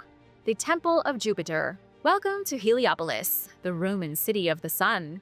To behold this grand city in times lost would have been to stand in the city of the gods themselves. It was one of the richest places in the ancient world. This city once stood in the country we now call Lebanon. Heliopolis was its name to the Greeks and the Romans, and nowadays it's known as Baalbek. 2,000 years ago, Heliopolis thrived in an astonishing way. There were humongous temples, palaces, theaters, and public works that would shame every modern nation. The most impressive of these ancient buildings is the Temple of Jupiter. It was positively monumental. In fact, the Temple of Jupiter was the largest temple anywhere in the Roman world. That should give you an idea of its scope and size. It was bigger than any temple built in the rest of the empire. Even though it was so huge, nobody today knows who built it or designed it. Nobody even knows when it was built. Experts think construction started on the temple around 16 BC and took almost a century to complete. The temple was dedicated to Jupiter, the Roman version of Zeus. Its columns were almost 100 feet high, making them the biggest in the classical world. I'm thinking you picked up on the theme here, the theme being big, but things are going to get even bigger. At the base of the now ruined temple, there are 3 humongous stones that stump scientists. There are 6 unbelievably humongous stones in Heliopolis. 3 of them together are known as the Trilithon, each one weighing between 830 and 880 tons. These 3 huge stones are part of the temple's podium wall. They are part of the actual building, meaning they were shaped and moved by human hands. That kind of weight is equal to 3 Boeing 747s, or 6 houses, or, and this one might be a shock, 13 space shuttles. Wow. So how did the ancient Romans shape and move these stones? Nobody has a clue, nor a hope or a prayer of ever figuring it out. The stones at Stonehenge only weigh 5 tons each, and scientists can't even figure out how those were moved. It's been almost 5,000 years. Come on, let's try to figure it out already. Things get even crazier because near the Temple of Jupiter are 3 more stones, each one more preposterous than the last. The Pregnant Woman stone was discovered 3,000 feet from the temple. In 1996, scientists from Austria confirmed the block to weigh 1,000 tons. That's nothing though. There is also the Stone of the South, which weighs 1,242 tons. Then there is the Forgotten Stone, considered the largest stone ever quarried in human history. Over 2,000 years ago was when this stone was wrenched from the earth by human hands. The Forgotten Stone is 64 feet long, 20 feet wide, and 18 feet tall. But it's the weight of this thing that is going to blow your mind. The stone was discovered by scientists from the German Archaeological Institute in 2014. They confirmed its weight to be 1,650 tons. I want to show you something quickly. This is the obelisk of Hatshepsut. It's amazing, right? The obelisk is massive, considered an incredible feat of ancient Egyptian technology. It was built in honor of the gods at Karnak Temple in 1457 BC. Only one obelisk from ancient Egypt is bigger than the obelisk of Hatshepsut. I want you to know about the Egyptian obelisk because it weighs 343 tons. The Forgotten Stone of Baalbek is equivalent to roughly 5 obelisks of Hatshepsut. Darius and Xerxes. What do Alexander the Great and Darius the Great have in common? It's a loaded question, I know. They both were great. They were also connected by the ancient city of Persepolis. Once upon a time, Iran was one of the most sophisticated places in the world. The city was a hub of intellectual brilliance, royal majesty, awe-inspiring buildings, and formidable military might. Of all the places in ancient Iran, none was more impressive than Persepolis. Persepolis was founded by King Darius I around the beginning of the 6th century BC. It started as a complex for the king of Persia. As it grew, more palaces were built, along with homes and businesses, and then boom, Persepolis was the capital of the Persian Empire. I say Persepolis, but that was its Greek name. The city started as Parsa. The history behind its inception is dubious. Darius supposedly murdered his brother Bardiya, who took the throne in 522 BC and showed up dead to work. It's even worse than showing up hungover. The alleged assassination caused the people to freak out, So Darius built a new capital as a way to distance himself from the drama. The city showed off the incredible wealth of Persia. It was one of the first times an international trading network was used to build a city from scratch. Wood was brought from Lebanon, cotton from Egypt, and gold from India. No expense was spared in the creation of Parsa. Though you wouldn't believe it by looking at the ruins today. A few random pieces are still standing, and you can get a vague sense of how impressive the place used to be. But there really isn't much left of it besides some fragmented gates, decorated doorways, and staircases. But in its prime, there were great audience halls, statues that rivaled the Colossus of Rhodes, and much more. After Darius's death, Xerxes took over. He was infamous for his sadism. He was cruel and spent even more money than Darius. He was also a womanizer. He wanted to outdo his father, so he had his own palace built, and it was bigger than anything else in Parsa. Then came Alexander the Great in 330 BC. Parsa was burned to the ground. Alexander and his soldiers set fire to the city as revenge for Xerxes' attack on Athens more than a century earlier in 480 BC. Those Macedonians really know how to hold a grudge. With those flames, the pride of Persia was reduced to charcoal and dust. Nobody bothered with Persepolis again until archaeologists showed up in 1971.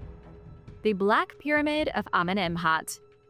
The Black Pyramid of Amenemhat III is one of the weirdest pyramids of ancient Egypt, but the name is a total lie. It's not black, not even a little. It hardly even looks like a pyramid. You could climb to the top of this thing and not realize you had just scaled an ancient monument. It's in horrible shape, and there isn't anything remotely triangular about it. As far as the historical records go, the Black Pyramid was created by Pharaoh Amenemhat III during his reign between 1860 and 1814 BC. It was built at Dashur, where 11 pyramids once stood proudly against the desert sky. But today, only 5 of them remain. The Black Pyramid earned its name because of the way it's currently decaying. The pyramid has deteriorated so much that it's a pile of dark rubble, indistinguishable from the rest of the desert. Almost 4,000 years ago, the Black Pyramid was massive. It originally stood 246 feet tall and was completely covered in limestone. It had a mortuary temple, a courtyard, and 10 shaft tombs going deep beneath the structure. The reason Amenemhat's pyramid is considered forbidden history is because of what happened after the pharaoh was buried.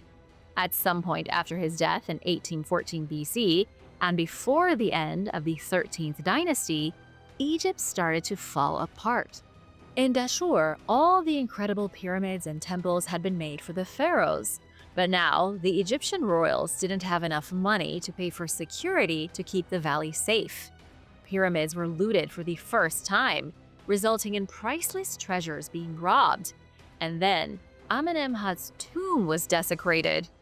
There is some evidence that 100 years later, new pharaohs tried to repair the damage, but the effort was quickly abandoned. The temples were then used by locals as granaries, as the power of the pharaohs sharply declined.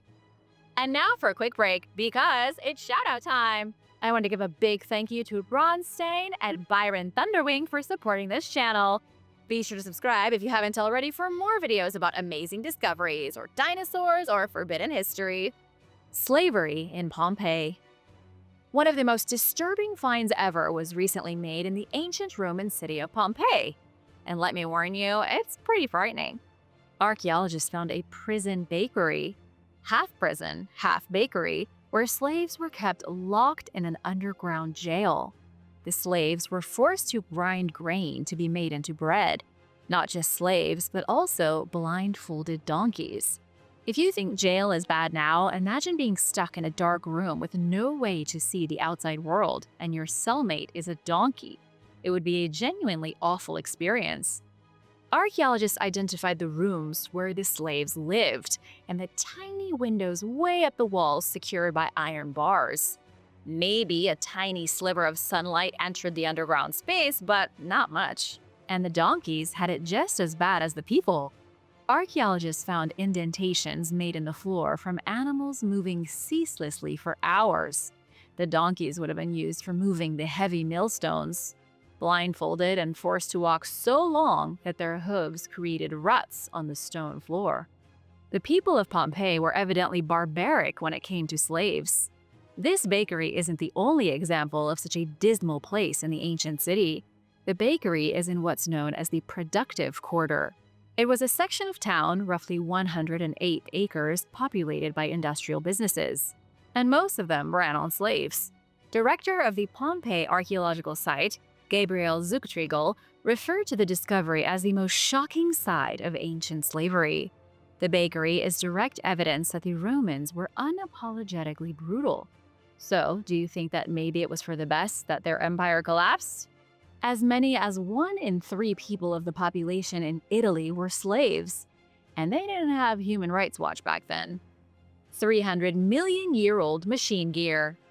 In Russia, a miner discovered a piece of coal that was different from all the rest. It contained what looked like a piece of a machine. What's crazy about the machine part is that it came from a chunk of coal that is 300 million years old. But how could a piece from a machine have possibly ended up inside solid coal? It wasn't merely embedded in it. The machine part was locked inside of the coal like the toy inside a Kinder Surprise. Only when the coal was broken open did the small metallic object tumble out. The reports coming out of Russia are questionable, with no truly legitimate sources to confirm the incredible discovery. According to what little information is available, geologists investigated the curious object. They treated it with chemical agents to analyze its components. The metal was unusually soft, extremely light, and was made of 98% aluminum. The other 2% was magnesium. These elements aren't too strange to find in an old piece of metal, though strange enough to make the object even more baffling to experts. While aluminum does appear in nature, it isn't found frequently and isn't typically discovered in such high percentages. It appears that the piece of metal was crafted artificially, but who could have made it 300 million years ago? There are 2 main theories, both of which sound crazy but have an equal possibility of being true. One theory is that the metallic object was dislodged from an alien vessel during a visit to planet Earth. Maybe the aliens were on a safari to the Milky Way. You can't blame the aliens for wanting to explore our awesome world. Just ask ancient astronaut theorists. The other theory is that the piece of aluminum was fabricated by an advanced civilization of humans who lived before the dinosaurs. But there is little evidence to prove this hypothesis. Still, some think the planet has been ruled by many different races of humans over millions of years. Civilizations keep rising and falling, with humans seeming to go back and forth from advanced space-age geniuses to Stone Age barbarians. El Camino de Santiago. El Camino de Santiago, which means the Way of St. James in English, is a hiking trail that leads across Spain to the end of the world. There are hundreds of routes that can be taken to reach the trail for those who start in England, Germany, Poland, or Ukraine. This Camino, or way, was a major pilgrimage route in medieval times. Following the trail to its end leads to a landscape of sharp cliffs and infinite oceans stretching to the horizon. For thousands of years, pilgrims have walked the Camino de Santiago, but not always for the same reason. It's a spiritual hike and one of the most famous pilgrimages that still sees a significant amount of action. If you've walked the Camino, please let me know what it was like in the comments. I would love to hear about it. No matter where you join the route, they all come together to meet at the Cathedral of Santiago de Compostela. The cathedral is said to be built atop the burial site of St. James, one of the 12 apostles of Christ. For over 1,000 years, Christians have made the pilgrimage across Europe to the cathedral to pay their respect to the martyred apostle. But today, not all pilgrims stop at the church. Many of them continue beyond the cathedral, through the city's main square, and down a shadowed path out of the city.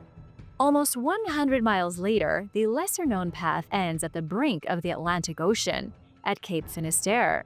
People have been making this pilgrimage for about 4,000 years.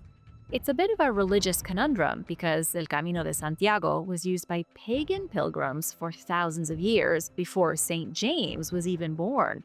With over 200,000 pilgrims making the journey each year, El Camino de Santiago is nearly as clogged as the route to Everest. Some of the pilgrims are Christian, others are spiritualists, and then there are the people more interested in the ancient Celtic pilgrimage. And then, of course, there are the people that just like the challenge of walking a trail for days and sometimes even months, just enjoying nature. This part of Spain was once home to a mysterious tribe popularly known as the Celts. They had fair hair, light skin, and practiced something called animism. The Celts believed everything in the physical realm had a spiritual entity. Every rock, tree, and even the water itself has a spirit. At places where water meets rock, like at the dramatic coastline of Cape Finisterre, Celts held special reverence. The Celts constructed a great temple at Cape Finisterre named Ara Solis. Nobody knows when it was built, only that it must have been before the rise of the Roman Empire. It was a place of pagan sun worship, where Celtic animists met to praise the big burning ball of gas in the sky. The solar temple was a tourist destination long before vlogging and travel guides became popular. It was mentioned by Pliny the Elder in his book Natural History, which was written in 77 AD. Historian Ptolemy also mentioned it in his book Geographia, written in 150 AD. Because of these records, historians know the temple was a popular destination. Now, here's where things get a little dark. When Christianity became popular in a big way, animists slowly started to be abolished. There's even a rumor that in the 1st century AD, St. James destroyed Ara Solis with his own hands. Christian pilgrims didn't start visiting Santiago de Compostela until the 9th century AD. It was around then that the cathedral claimed to be the burial place of St. James. Whether or not the bones are there is sort of a matter of faith. The belief gained popularity, as did the old pilgrimage route, and it's still a popular route. Over 300,000 people walk the Camino every year. The bit of history that most people don't know is that Christians are following a sacred route that was once taken by ancient people who worshipped the sun. The Aquatic Man. I don't know about anyone else, but I really wish we could breathe underwater. Doesn't seem fair that we're stuck on land like some sad terrestrial landlubbers. But things may not have always been so dry for humans. There is evidence that our ancient ancestors weren't apes who evolved in Africa. Instead, they were amphibious apes who crawled out of the ocean and developed great big brains. If true, this would mean that humans came from ape-like mermaids and mermen. There is even a name for the hypothesis, the aquatic ape theory. It's been around for over 50 years and has split the academic community in half. Some treat the theory with illogical anger, but others think it's totally possible. Do you know who supports the theory? I'll give you some clues. He's British, and you would definitely recognize his voice in a hurricane. His name is David Attenborough. If David said it's true, that's good enough for me to tell you about it. But what is the real proof that says that humans came from the ocean? Peter Evans, an expert on human evolution, claims that you don't have to look far, no farther than your bathroom mirror. Humans lack fur, we walk upright, we have big brains, and we have subcutaneous fat. These are all common features for aquatic animals, not land-lumbering apes. The most recent studies point to the sinuses. Humans have huge sinuses, which are the spaces between your cheeks, nose, and forehead. The sinuses are essentially empty pockets in our heads that don't seem particularly useful. Not unless you look at sinuses from an aquatic angle. Peter Evans believes that human sinuses act as buoyancy aids for keeping our heads above water. Dr. Michael Crawford from Imperial College London said DHA is another huge indicator that humans came from the water. DHA is an omega-3 fatty acid that's abundant in seafood. It has also been proven to enhance brain growth in mammals. DHA is so important that it's been singled out as the reason that dolphins are so much smarter than zebras, even though they both have roughly the same body size.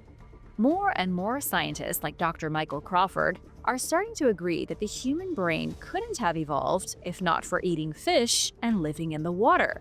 Maybe this theory could explain why we like spending so much time at the beach.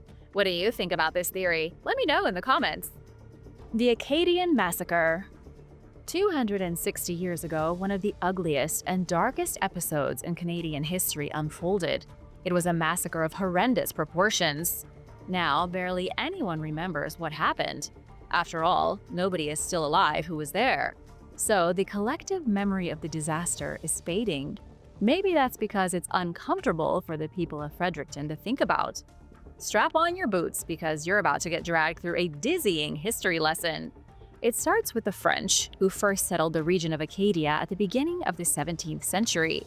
Acadia is recognized as part of Nova Scotia and New Brunswick on the east coast of Canada, a section of the country that is also known as the Maritimes. In the 18th century, Britain and France were fighting over territory in what is now Canada. The British took over Acadia in 1713, and in 1730, the Acadians declared neutrality. The Acadians said that even while the British and French fought, they would remain neutral, like Switzerland. The British built fortresses, the French built naval bases, and tensions mounted throughout the 1740s and 50s. Then, sick of having to deal with the Acadians, the British decided to get rid of them. Charles Lawrence, the lieutenant governor of Nova Scotia, suspected that the Acadians were in league with the French. In 1755, Charles tried to force the Acadian leaders to pledge their allegiance to Britain, and when they refused, he threw them in prison. This was the straw that broke the camel's back. The British wanted the Acadians out for good, so they rounded up all the Acadians they could find and stuck them on boats. Then they shipped them to the 13 colonies. As you likely know, the 13 colonies were the original states in New England. By this point, the Acadians had been in Canada for almost 100 years. They saw themselves as totally separate from the French, with Acadia being their homeland. 10,000 of them were forced to leave between 1755 and 1763. Many of them ended up in Louisiana, where their descendants are now known as Cajuns. How's that for a little nugget of history? The famous Cajun accent exists because angry British sent Acadians from Canada down to Louisiana to get rid of them. The ugliest chapter in the Acadian expulsion was in February of 1759. A troop of New England Rangers arrived in Point St. Anne, New Brunswick. The soldiers burned almost 150 buildings and massacred every French-speaking Acadian they could find. Chantal Richard from the University of New Brunswick called the massacre one of the most brutal anywhere in the world at the time. If you've ever been curious about this strained relationship between English-speaking and French-speaking Canadians, hopefully this has answered some of those questions. The FBI and the Egyptian mummy. Over a century ago in 1915, a team of archaeologists from the United States traveled deep into the Egyptian desert. At the necropolis of Deir el-Bersha, the scientists hoped to find treasure and mummies. It was 7 years before the tomb of Tutankhamun would be found by Howard Carter, plunging the world into Egypt mania. The archaeologists blasted into a hidden tomb. Inside the dark limestone chamber, they found something that would haunt their dreams for the rest of their lives. A severed head was sitting on a cedar coffin like a table lamp. It was gruesome, though luckily the head was mummified. It likely wasn't as scary, draped with dry bits of skin. Although I guess it depends on what you define as scary. The room in which the archaeologists had burst into like the Kool-Aid Man belonged to a governor and his wife. During the couple's eternal rest, grave robbers ransacked the place. The grave robbers didn't just steal the gold and jewels, they also ripped the guy's head off and tried to set the tomb on fire. A savage burglary if you ask me. As you can likely guess, limestone tombs don't burn very well. The grave robbers did some light damage, but the coffins and wooden figures weren't destroyed. These treasures were transported to the Museum of Fine Arts in Boston in 1921. The scientists figured out that the remains belonged to a man named Governor Jehuti Nacht and his wife. After 4,000 years in darkness, Governor's head crossed the Atlantic Ocean and arrived in America. Then it spent the next 90 years in a storage closet. But in 2009, the museum displayed the head as part of an exhibition. After all those years, scientists at the museum were finally interested in doing more thorough studies of the mysterious head. The main thing they wanted to know was if the mummified noggin really belonged to the governor. You know, since it was found sitting on his coffin. The issue was that in 2009, archaeologists didn't have that kind of DNA technology. Not to worry though, the FBI stepped up to the plate. They extracted genetic material from the ancient mummy and confirmed that the head belonged to Jehutinacht. This was huge for the FBI and the museum. The FBI had never pulled DNA from a subject this old. Also, scientists had assumed that getting DNA from an ancient mummy would be impossible. It was a huge win, with the tech now widely available to learn more about the lost history of our world. The next time you think about doing something illegal, keep in mind the kinds of tools the FBI has at its disposal. If they can identify a headless corpse who lived in 2000 BC, just think of what else they can do. The Coba ruins and the Mayan white roads. The ruins of Coba don't see much action from tourists. The vacationers in Mexico are busy at places like Chichen Itza or Tulum, leaving Coba to the crickets. It's one of the only epic ruins in Mexico that is so empty, you can still climb up the crumbling stairs of a pyramid without ending up disgraced on national news. I'm sure we all remember that little incident, although not saying that you should do it. Coba, although empty, is amazing. It was an incredibly important city during the reign of the Maya Empire. The reason not many people visit this place is because it's deep in the jungle of Quintana Roo, far from civilization. It's quite an adventure just to reach it. The adventure is worth it though for a few reasons. The biggest reason of all is that you can climb the largest pyramid in the ruined city. I mean, who doesn't want to climb a pyramid? The pyramid is called Ixmoja. It rises 138 feet above the jungle towards the clouds. Ixmoja is positioned right at the heart of Coba and gives you unbelievable views. You can see across the entire jungle as far as the horizon goes. Standing on the top really makes you wonder what life was like here 1,000 years ago. Coba also has an interesting history, which is how it made it into today's video. The real claim to fame here is Coba's unique road network. Over 40 roads have been discovered in the city, and 16 of them are currently open to the public. The roads rival anything made by the Roman Empire. They are raised stone pathways, real city streets which weave through residential areas and way out into the jungle. Here's something you likely don't know about the Maya. There is no evidence they ever figured out how to build the wheel. I know, it's crazy to think a civilization that invented calendars couldn't craft a solid circle, but it's true. Archaeologists have never found evidence of a Mayan wheel. But if they didn't have wheels, why did they have an extensive network of paved roads going through the jungle? These roads connected Coba to other sites and were used for transporting goods. But how did they transport the goods without wheels? How did they move huge chunks of stone from quarries to their cities while building pyramids and temples? The whole thing is bizarre. Coba was inhabited around 100 AD and was abandoned in 1550 when the Spanish moved into the area. So they were there quite a long time. Although many roads have been found, scientists think there are likely thousands more lost in the jungle. The Maya had highways just as complex as any powerful ancient society. Are you surprised by this? Let me know. The Royal Ring. An outstanding piece of jewelry was recently discovered in Denmark that has shocked mainstream historians. This small piece of jewelry is a plain gold ring with a red stone embedded in the center. It could be connected to a previously unknown royal family, one that could have ties to the ancient Merovingian rulers. The ring was found in southwest Jutland. It was uncovered by Lars Nielsen while casually searching for treasure. Lars gave the ring to the local museum, but not before he made a replica for himself. And what do you think Lars did with his ancient ring replica? He gave it to his wife as a Christmas present. How romantic is that? At the museum, the mysterious ring was studied by Kirstine Pommergaard. She soon realized that the ring was very similar to other rings that were worn by Merovingian royalty. The Merovingians ruled the Kingdom of France after the fall of Rome. They were arguably the most important family in Europe during the Dark Ages. There is a theory that their bloodline can be traced back to Mary Magdalene and Jesus Christ himself. The ring suggests a connection between the Merovingians and a mysterious ruling power in Denmark. That meant there could be an entire royal lineage that historians don't know anything about. The Mysterious Ziggurat. Not far from the Euphrates River stands a monument of epic proportions. It's a structure made of rough sand that towers above the desert like the last remaining piece of a destroyed city of giants.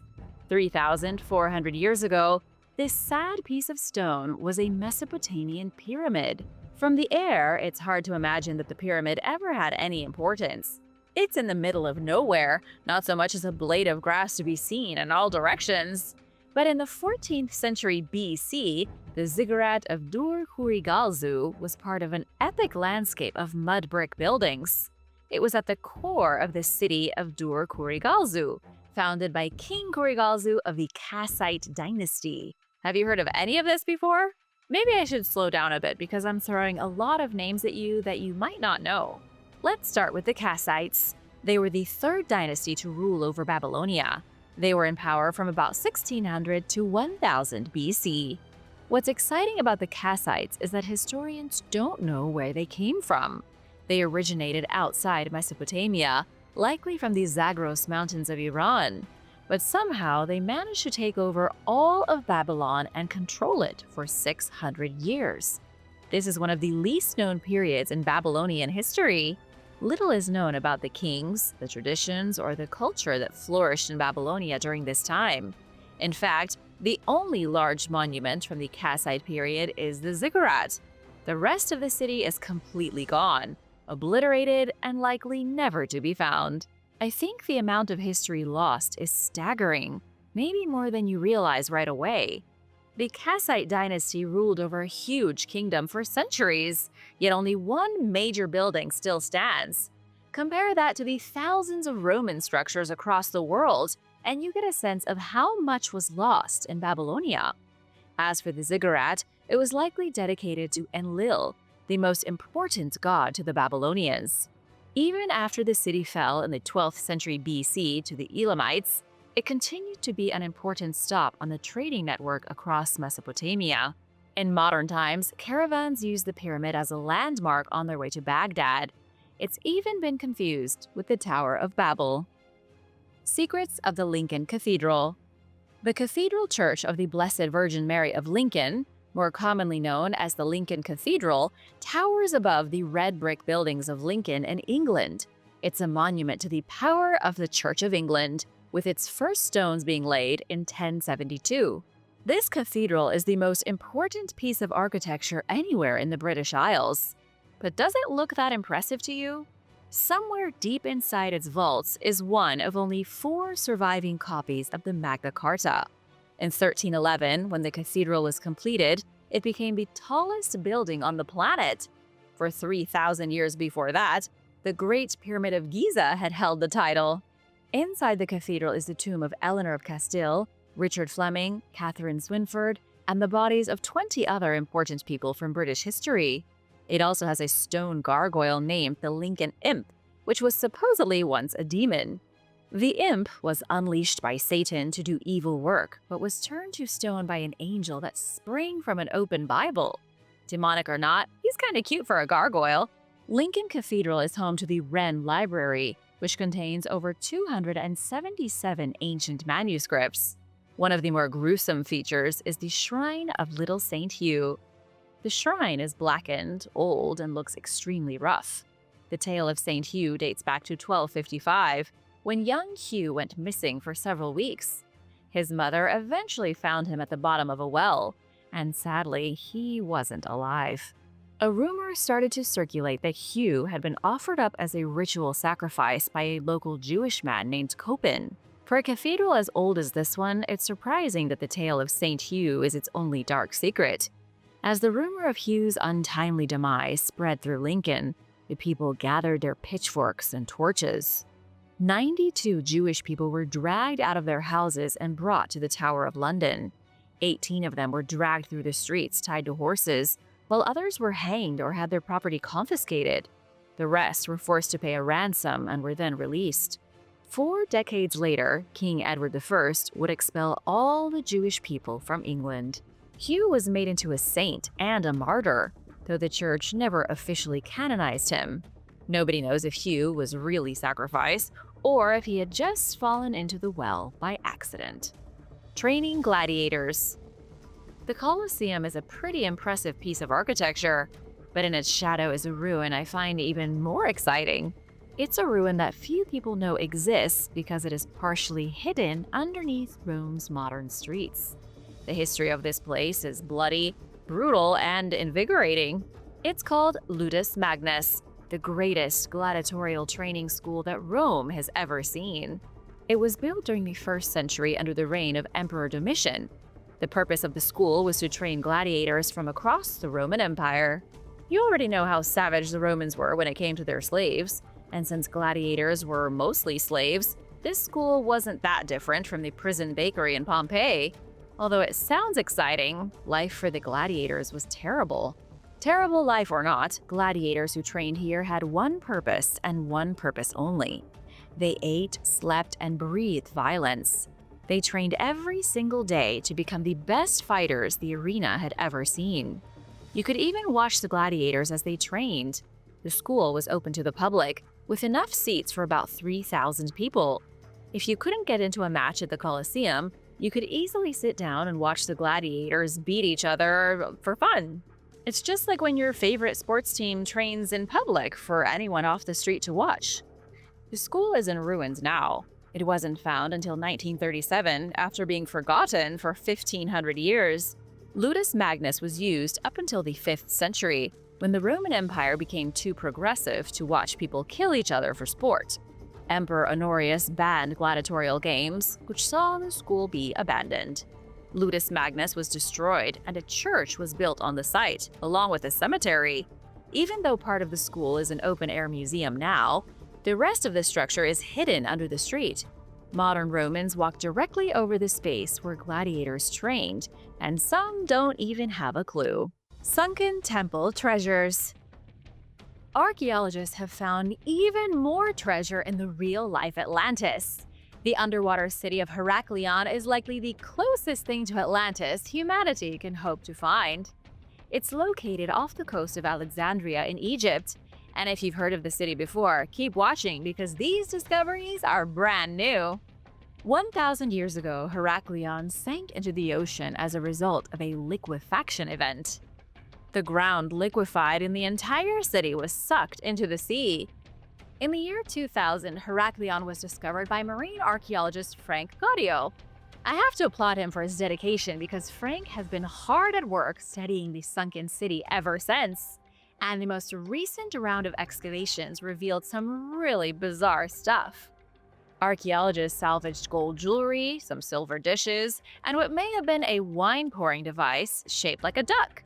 They also found a creepy ceramic hand poking out from the bottom of a sea like a drowned mannequin pleading for help. These artifacts were all found during a summer excavation of Heraklion's South Canal in 2023. This is where a great temple dedicated to Amun was found, the Egyptian god of the sun and the air. During the cataclysmic event that destroyed the city, huge blocks of stone from the temple collapsed. Frank and his team wanted to look through the remains for treasure from the temple, and they found it! Along with what I mentioned, archaeologists found ritual dishes that were used for libations for the gods. They also uncovered alabaster containers that had once held perfumes. These objects were used by Egyptian priests during rituals in the 5th century BC. Nobody knows what exactly went down during the rituals, only that they likely involved a lot of perfume, incense, and probably some razzle-dazzle.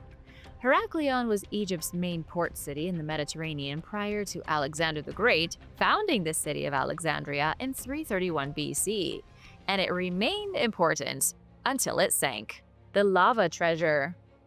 This is the weirdest story involving sunken treasure that you're ever going to hear about. Keep listening because it just gets crazier and crazier until the end.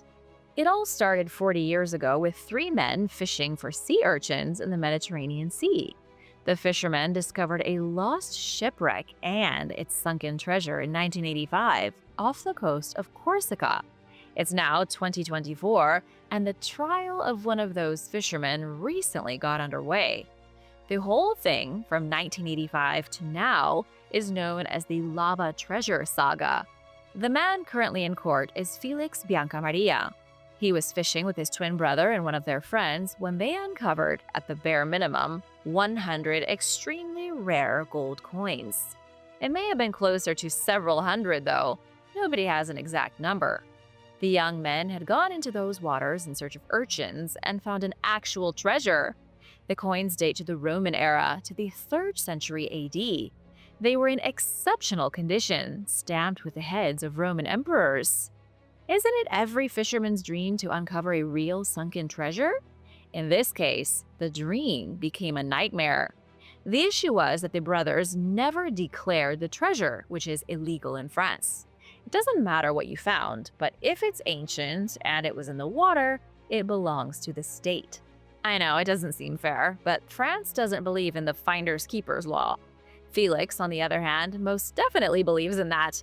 In 1994, he was convicted of selling coins illegally and was given an 18-month suspended sentence.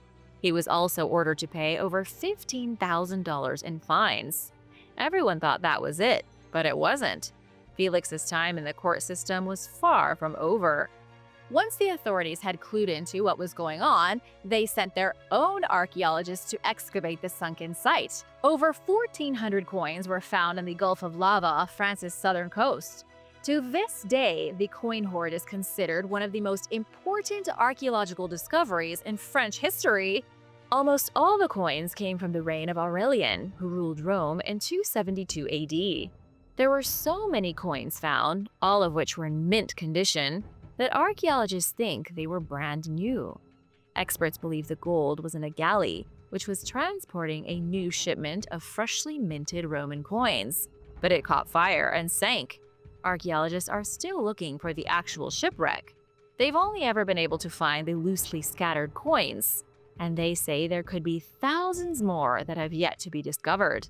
In 2010, Felix was arrested by police at the Charles de Gaulle airport in Paris because he was carrying an extraordinary artifact on him. It wasn't a coin, but a rare golden plate from the Roman Empire. The artifact was worth an estimated $8 million. Imagine keeping a giant chunk of Roman gold in your house that could change your life if only you could sell the thing. But selling it was illegal. This must have been a huge dilemma for Felix. He had pried the golden plate out from under a rock on the seabed using a tank jack, but then he couldn't sell it because France said it was their piece of gold. When he finally did try to sell it after 25 years, he was caught with it at the airport and was arrested. In early 2024, just now in court, Felix changed his story.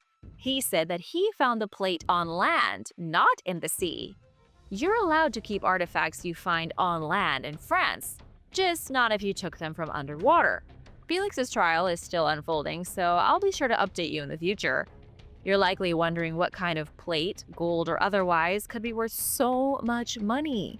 It's a huge golden plate that bears the head of Emperor Gallienus, who ruled Rome between 253 and 268 AD. It was once encrusted with diamonds and jewels, and a mysterious medallion that's currently missing. The plate probably isn't the only artifact that Felix and his pals have kept a secret.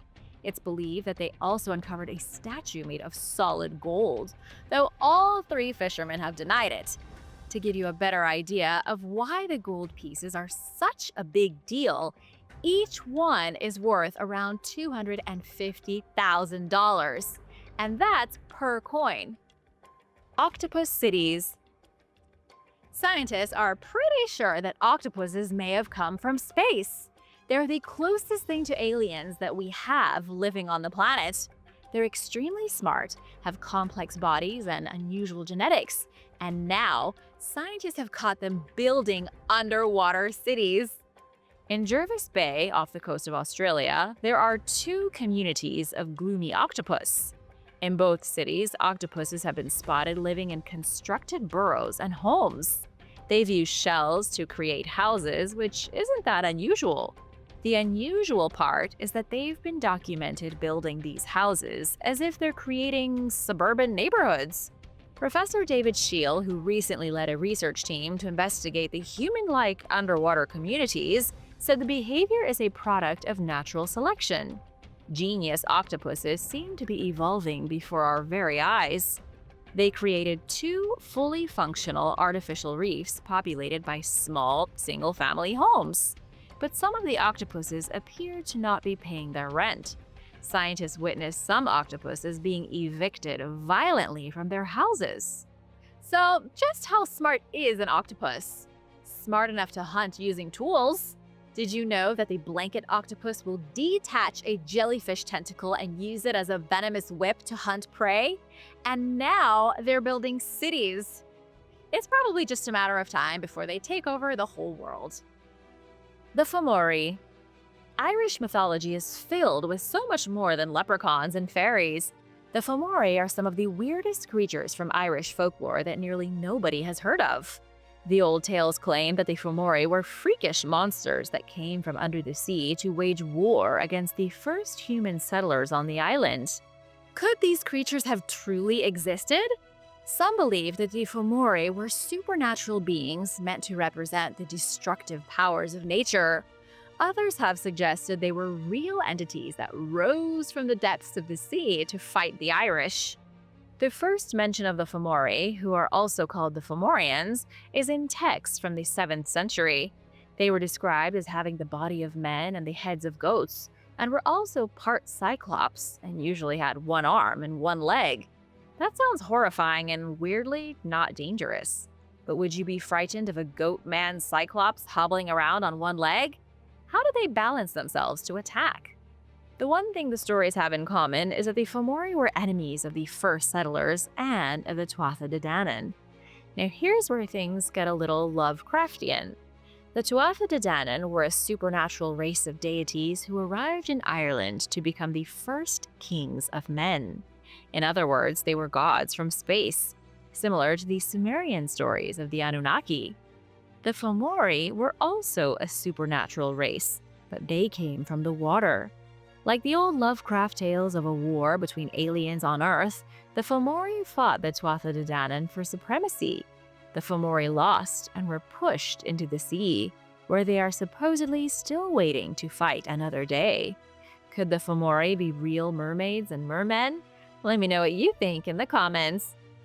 The volcanic boom. Scientists have identified the largest underwater volcanic eruption in recorded history. It went down 7,300 years ago off the coast of Japan and caused widespread destruction. If such an eruption happened today, it could have apocalyptic consequences for modern society. Before this discovery, Mount Tambora in Indonesia was the record holder for ejecting the most rock in a single volcanic explosion in 1815. The eruption 7,300 years ago south of Japan's Kyushu Island ejected more than twice as much rock. The Kikai volcano has had at least 3 big eruptions in the last 140,000 years. Scientists already knew that the eruption happened, they just weren't sure how big it was. Now, though, scientists of volcanology at the University of Clermont-Auvergne revealed the full scale of it. They also think they learned what triggered it. To do this, it took an incredible amount of work. This wasn't a weekend project that you could turn in late on Monday afternoon. Researchers had to gather seismic data and create a huge map of the seabed surrounding the Kikai volcano. Then they drilled into the seabed using a remotely controlled submarine robot to collect sediment samples. With all the data put together, researchers had an astonishing conclusion on their hands. The eruption ejected roughly 110 cubic miles of material. 110 isn't a very big number, but keep in mind that these are cubic miles. To put that into perspective, the mega eruption spat out enough debris to fill Lake Tahoe to the brim twice. Scientists are calling it the largest eruption of the Holocene epoch, which is also sometimes known as the Ice Age. Before this new data came out, the Minoan eruption of Santorini in Greece was thought of as the biggest Holocene eruption. But just wait until you hear these figures. The undersea volcano was nothing compared to the truly ancient eruptions of prehistoric Earth. It was like a pimple bursting compared to the cataclysmic boom of the Toba supervolcano 74,000 years ago on the island of Sumatra. It expelled about 1,200 cubic miles of pure magma. Creepy new species. The 100 new species that were just found on an underwater mountain are freakier than any bugs on land. Scientists have called the discovery mind-blowing, which it is if you can get over the creepy factor. So let's dig in.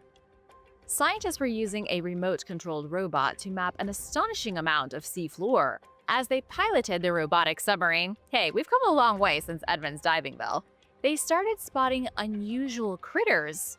Over 10,000 feet beneath sea level, on the Salas y Gomez Ridge between Chile and Easter Island, new species revealed themselves. The creepy critters belong to all kinds of different classifications. Scientists spotted corals, sponges, amphipods, sea urchins, and something known as a squat lobster. According to the Schmidt Ocean Institute, at least 100 of the species have never been seen before by human eyes. There are oblong Dermechinus urchins that look like fuzzy pink bath sponges. They clump together on the underwater mountain like fuzzy balloons. Then there is the sea toad, which looks like it's made of crochet, but I assure you it's real. It's a fish with a fuzzy red body and a purple mouth that uses its fins to hop around like a frog. As scientists continue exploring the deepest corners of the ocean, expect to see more and more wacky marine creatures. So stay tuned for new discoveries. And now for a quick break because it's showdown time. I want to give a big thank you to Bjorn Damrong and Keeper of Secrets. Thanks so much for watching and supporting Origins Explained. If you are new here, be sure to subscribe and join the family. Mysterious stones. I know you've heard of Stonehenge, but now you're going to hear about the Swiss Stonehenge found at the bottom of a lake. I'm not sure which one might be more impressive. Almost 20 feet deep in Lake Constance, which sits on the border of Germany, Austria, and Switzerland, there are about 80,000 tons of rock. The rock was put there by humans as part of a building project 5,500 years ago. The incredible discovery was made by members of the Bavarian Society for Underwater Archaeology. It had already been known that there were submerged stone piles at the bottom of the lake, but these were the people who finally went down to solve the mystery. Sure enough, they found 200 artificial piles of stones. Considering the piles are underwater and extremely old, you'll have to understand that they're in rough shape. It's called the Swiss Stonehenge, but don't expect tall monoliths. Everything has been destroyed and reduced to rubble. But even in its crumbly state, scientists know that the Swiss Stonehenge was once huge. The sheer amount of stone suggests that it could have been one of the biggest monuments in prehistoric Europe. But what was it for? And the question you're undoubtedly asking is, why is it at the bottom of a lake? The leader of the scientific team, Tobias Flederer, said that the monuments may have been platforms that were built by a cult obsessed with the dead. His theory is shared by other Swiss researchers. However, of course, the exact details are vague. So what did the cult worship? And are their bodies buried underneath the stone piles? Unfortunately, neither of these questions has been answered. But as for the underwater thing, that's surprisingly easy to explain. The stone piles are so big because they once stuck out of the water. Prehistoric people threw stones in piles until the piles were so large that they rose from the lake. They created platforms that could be used in ritual activities. You can think of them as huge stone lily pads. The whale song. Whales love to sing. Songs sung by whales as they cruise majestically through the deep ocean are fascinating, sort of spooky and weirdly ethereal. While scientists know how some whales sing, others have proven a little more baffling. Did you know that whale songs were only discovered about 50 years ago? Did you also know that dolphins and killer whales have a vocal organ in their nose that produces sound? Researchers managed to get their hands on the body of a humpback whale after it died in 2018. They took the whole thing back to the lab to study in precise detail. That laboratory was probably really stinky. Cohen Elements from the University of Southern Denmark said that never before had such a level of analysis been done on a humpback whale. Scientists were able to poke through the stinky remains to uncover the truth of the whale's song. And what they found is biologically amazing. Every baleen whale has a larynx shaped much differently from other mammals. I won't get into the nitty-gritty though. You're not here to listen to a whale dissection. But what I will say is that a baleen whale has a larynx shaped in such a way that they can breathe humongous amounts of air when they go to the surface. They also have specialized air sacs so they can recycle air while creating sounds. Whales have voice boxes just like humans have voice boxes, only theirs are far more bizarre. Scientists identified fatty cushions that vibrate when air is pushed out of their lungs, creating low-frequency sounds. These sounds allow whales to communicate over vast distances. The bottom line here is that scientists have finally figured out how whales talk to one another.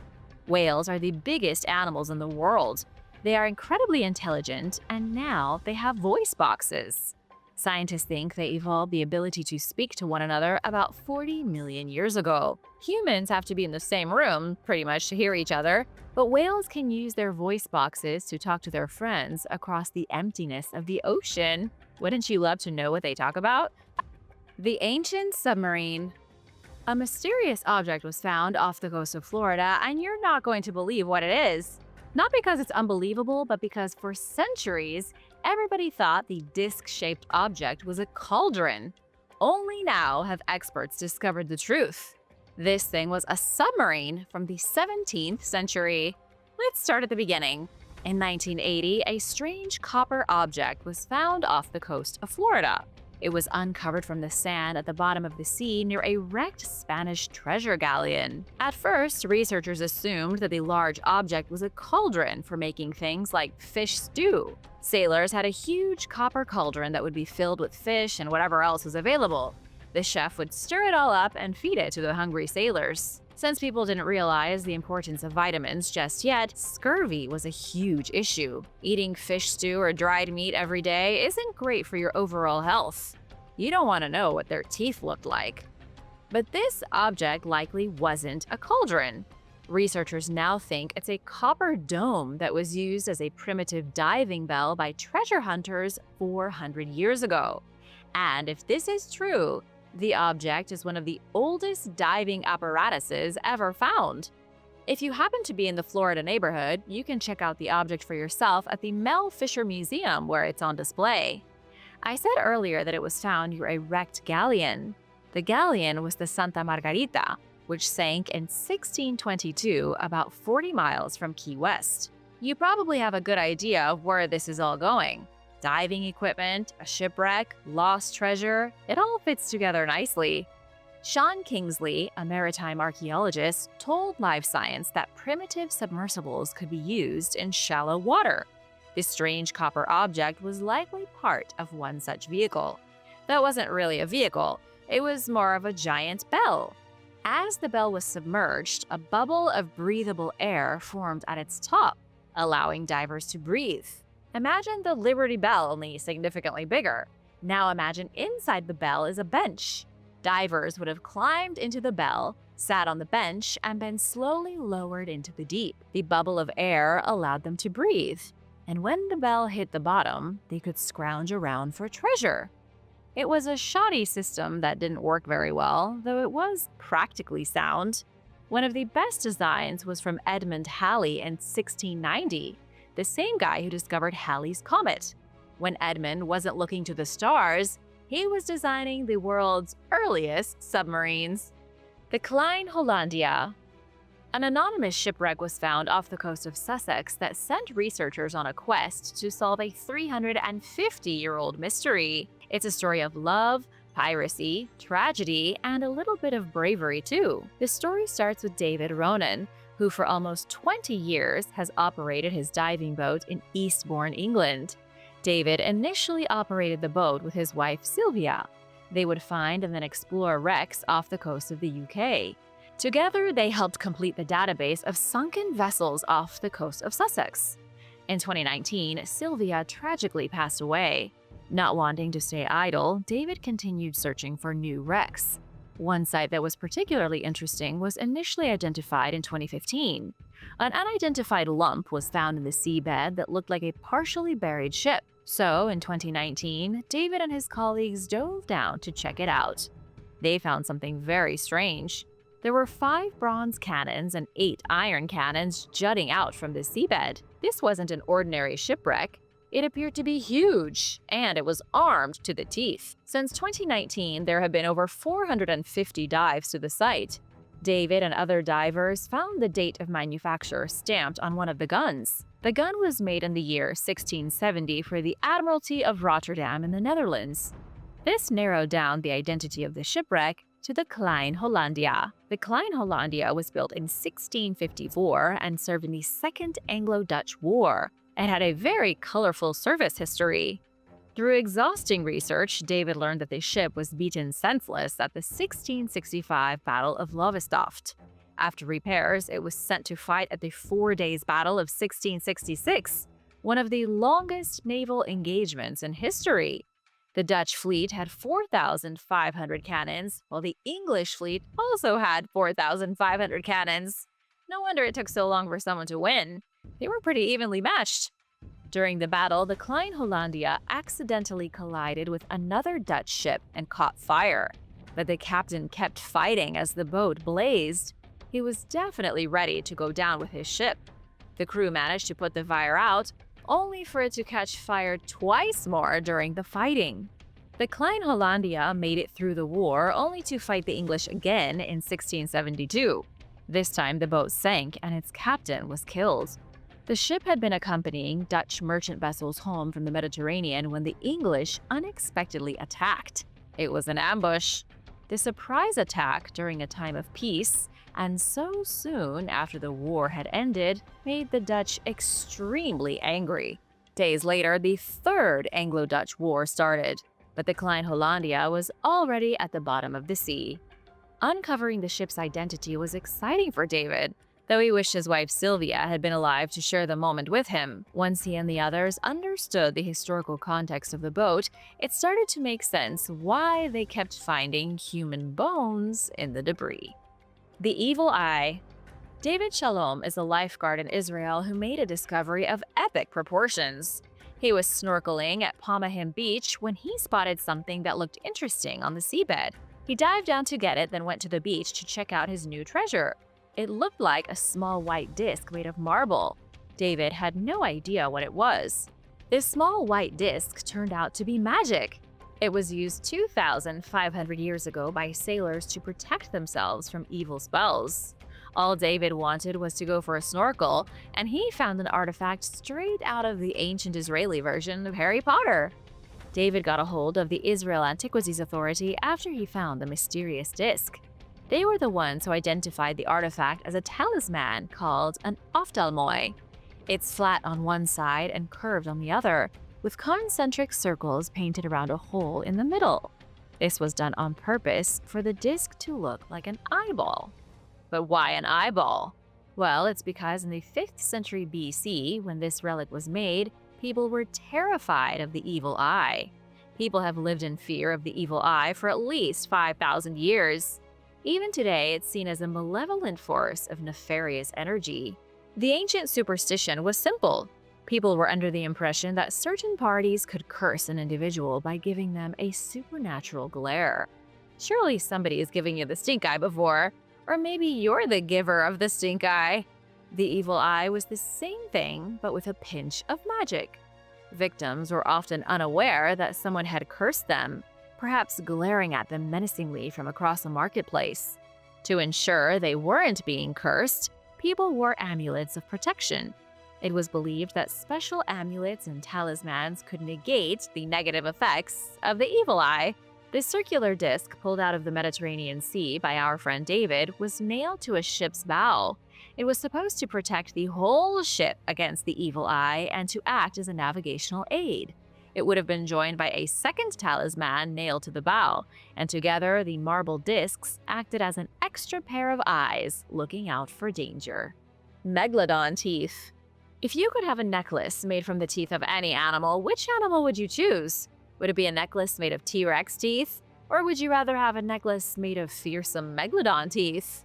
If you do enough diving in Mexico, you could probably fashion a Megalodon tooth necklace in no time. Divers in Mexico recently discovered prehistoric teeth in a flooded cave. That's teeth, plural, as in a whole ton of Megalodon teeth. They were found in a weird place, one where you wouldn't expect to find the chompers from a ferocious shark that lived 3.6 million years ago and grew to be 50 feet long. The teeth were uncovered by Kay Zapata, a speleologist and photographer. Kay was diving in the newly discovered Cholul cenote, a natural sinkhole that was identified in 2019. This thing is like a watery portal to hell. It goes down over 1,200 feet into sheer blackness. You wouldn't want to drop your car keys here.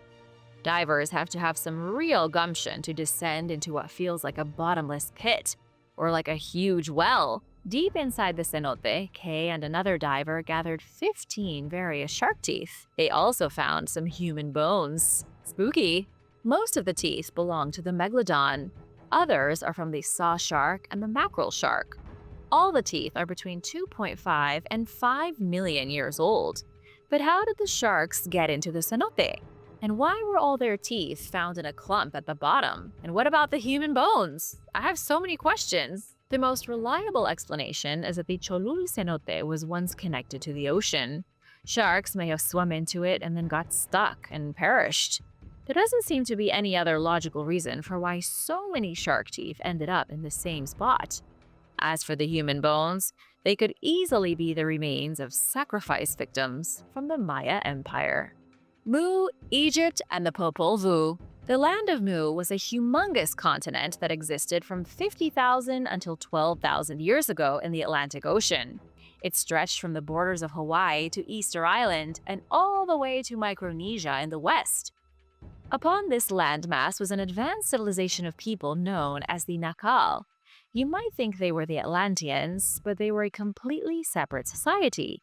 They had huge cities spread across the continent and smaller colonies in other parts of the world. In total, there were about 64 million people on Mu. Is this real history or nothing but fantasy? I'm going to leave the decision-making up to you.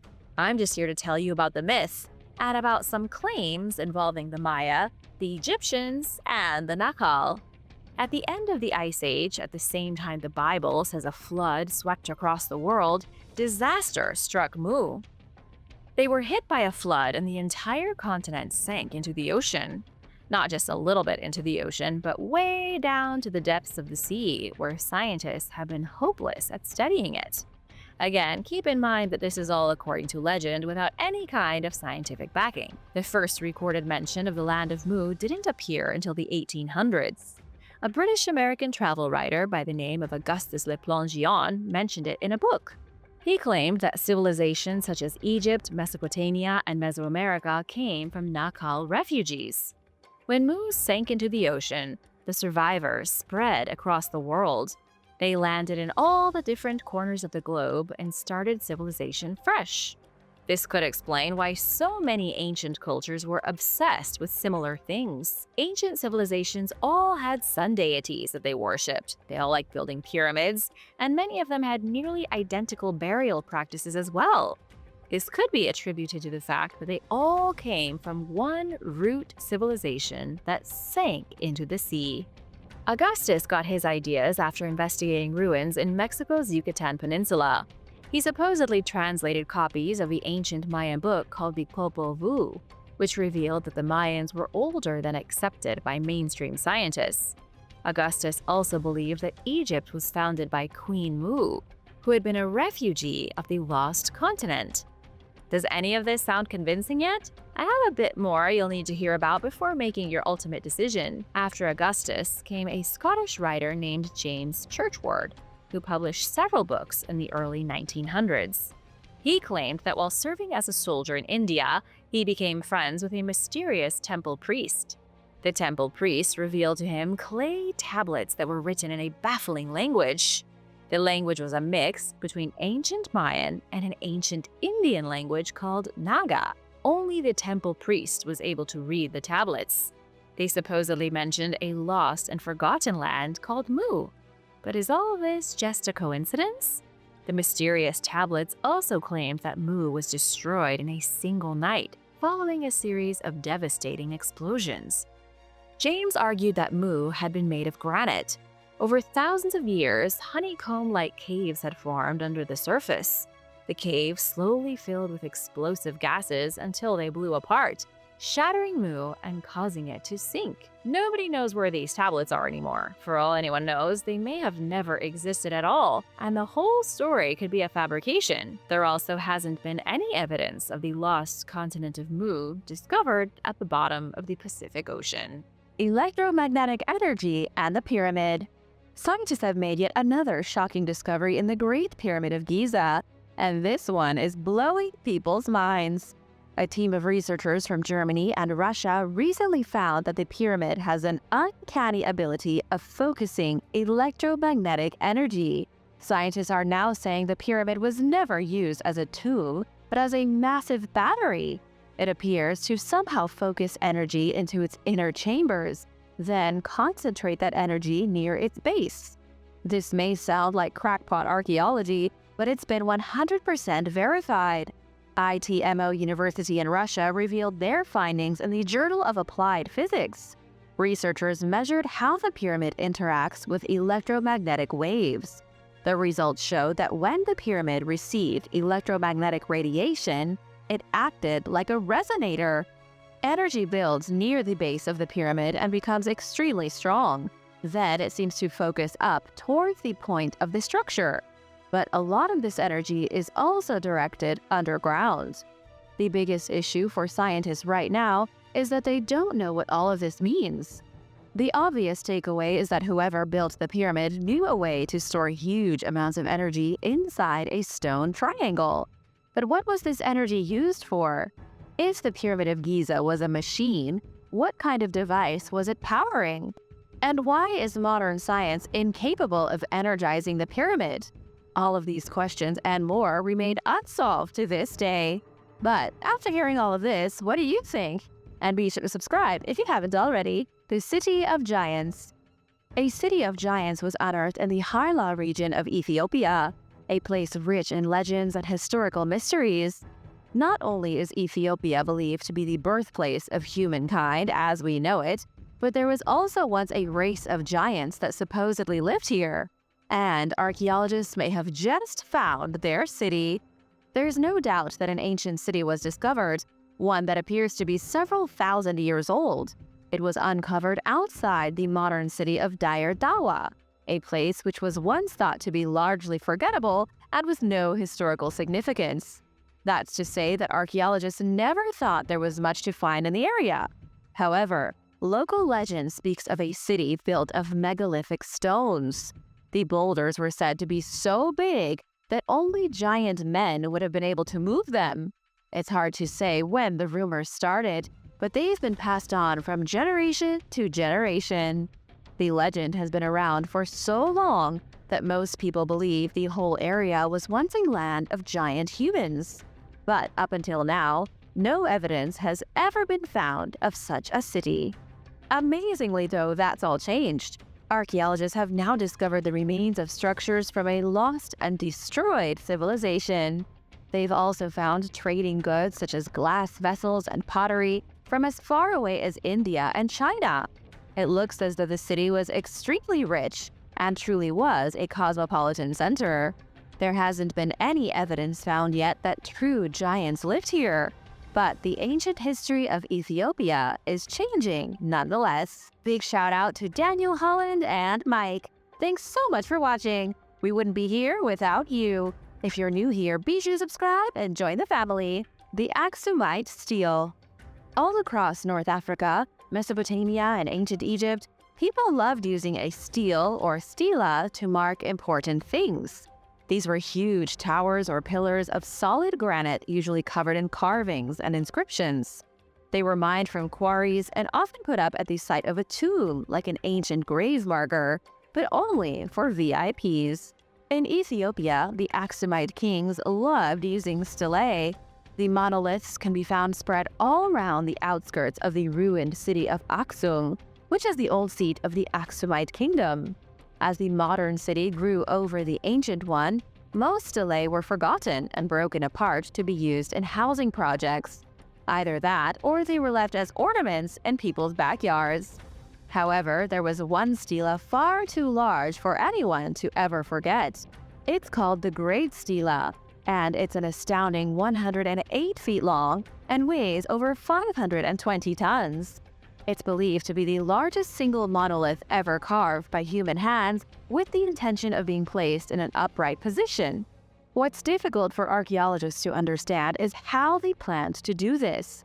They can't seem to figure out how the Axumites were going to lift 520 tons in the 4th century AD, but somehow they lifted the giant gravestone into place only for it to fall over and get smashed into pieces. The chunks of granite stone are so heavy that nobody's ever bothered moving them from where they now rest. The mystery of the Great Stela is a big one, and unfortunately, we still don't know what kind of technology was used to lift the single piece of massive stone. How do you think they did it? Let me know in the comments. Harmony with nature. In North Yorkshire, England, archaeologists discovered a small settlement from 10,500 years ago. The village was occupied by a group of early hunter-gatherers. Researchers found the remains left behind by these people, things like animal bones, stone tools, and weapons. They also found evidence of woodworking, which is extremely rare. Nick Overton from the University of Manchester says Mesolithic Britons didn't work with pottery or metals, but instead utilized bone, antler, and wood. However, finding anything made from wood that's over 10,000 years old is almost impossible because the organic material decays so rapidly. The most fascinating part of the discovery is that it completely changes the way we see hunter-gatherers. There is a common misconception that primitive people of the world were always on the brink of starving to death. We see people from the Stone Age as wandering from one cave to another, searching desperately for food. But evidence from this settlement shows the exact opposite. These people lived in a rich ecosystem that had yet to be decimated by an exploding population. They spent most of their time moving from place to place, and there is evidence that they decorated things for fun. They even disposed of their kills economically and generally enjoyed their lives, even though they did move around a lot. Even 10,500 years ago, Stone Age humans had a strong understanding of the seasons. They understood how life around them functioned, and they likely had a symbiotic relationship with Mother Nature. There wasn't a struggle to survive like we previously believed there was. In reality, the lives of ancient hunter-gatherers was entirely different from the picture most people have in their heads. Ancient War Memorial. Researchers in Syria have found a burial mound that they say could be the oldest war memorial in the world. The site that has everyone's attention is a place called the White Monument, a large artificial mound that's filled with skeletons. Up until now, scientists believe the mound was an ancient mass grave filled with the corpses of enemy warriors. But a new team of researchers is suggesting the mound is in fact a memorial for local soldiers who died in battle 5,000 years ago. If true, it could change everything we thought we knew about ancient warfare. Professor Ann Porter from the University of Toronto says it's important to remember that ancient people honored those killed in battle. They honored them in the same way we honor our fallen soldiers today. Similar mounds have been found across northern Syria, composed of dirt and filled with bodies.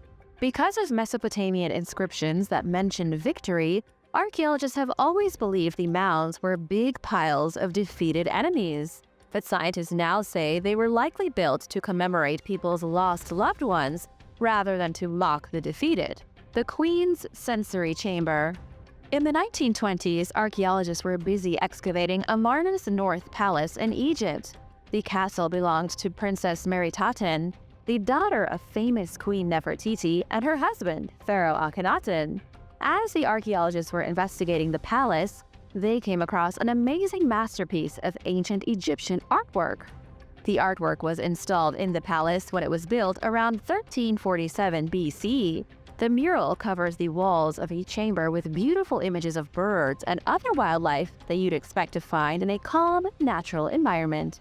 Scientists finally think they understand what the chamber was used for after discovering it 100 years earlier. They believe it was a relaxation chamber, a place designed to give the queen or the princess a unique sensory experience. It may even have been used by the staff members of the royal family so they had a place to unwind.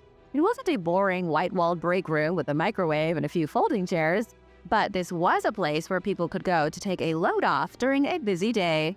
The theory was put forward by Professor Christopher Stimpson from the Oxford University Museum of Natural History. He and his colleagues now refer to the chamber as the Green Room. They say it's a perfect example of how Egyptians were obsessed with extremely lush environments. However, this new theory is changing the way we look at how much the Egyptians loved nature. The architects of the room tried to create an immersive experience by blending the natural world with the building's internal architecture. Royal women likely spent a lot of time in rooms just like these to try and stay connected to the natural realm. The Minotaur. Famous archaeologist Sir Arthur Evans changed history when he discovered the Knossos Palace in Crete. Centuries before, travelers and eager explorers had searched the ruins of the island looking for evidence of the lost labyrinth. In Greek myth, Crete, an island in Greece, was home to King Minos, who lived in a grand palace and had his very own Minotaur locked up in a vast labyrinth. The story has been told for thousands of years, with many modern iterations still around today. In most stories, the Minotaur is evil. It eats sacrifices given to it by the king, and it's then slayed by the hero Theseus. It wasn't until 1878 that archaeologists found the remains of what appeared to be a labyrinth in Greece. All of a sudden, it looked like the myth of the Minotaur was rooted in reality. However, 1878 was a rough year, as the island was partially under the control of the Ottoman Empire.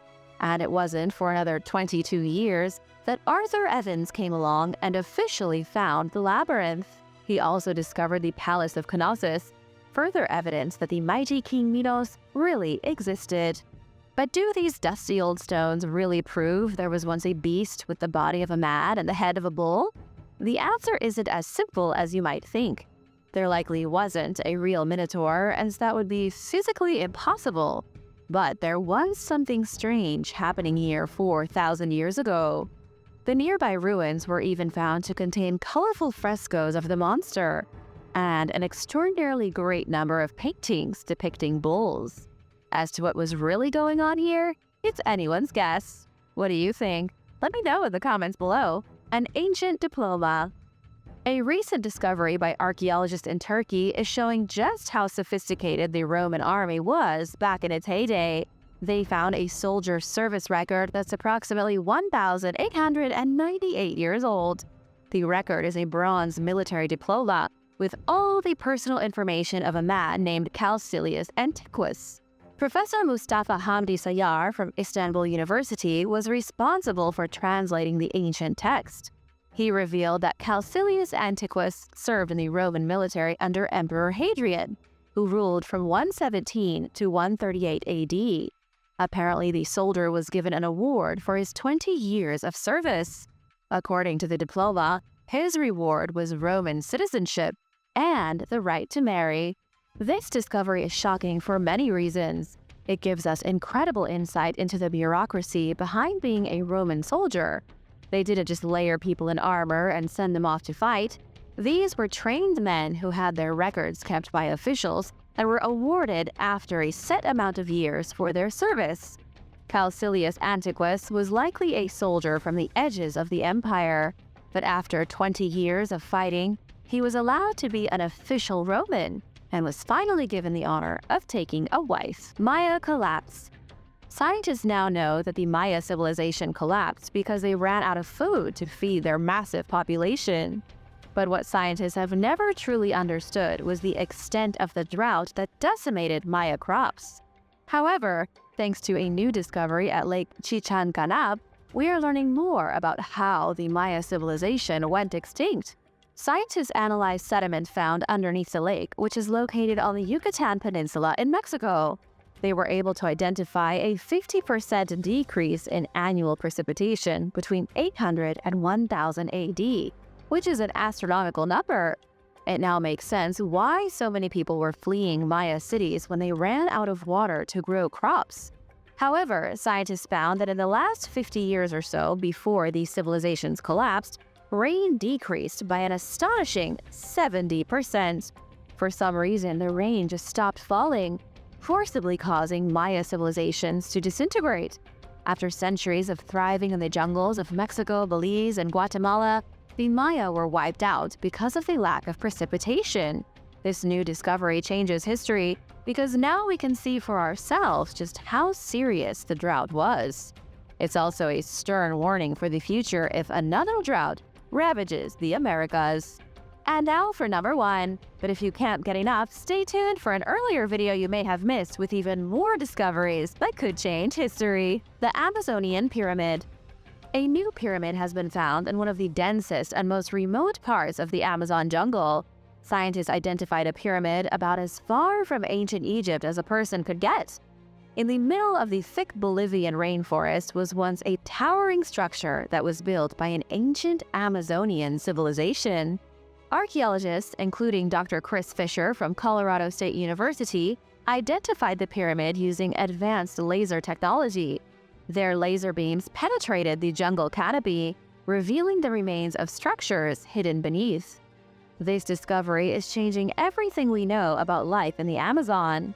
Not only were the Amazonians extremely advanced, but they were so advanced they were beginning to build pyramids like many other civilizations that existed around the globe at that time. This was centuries before European explorers set foot in South America in the 16th century. Dr. Fisher described it as a landmark discovery and said it's likely the first of many to come.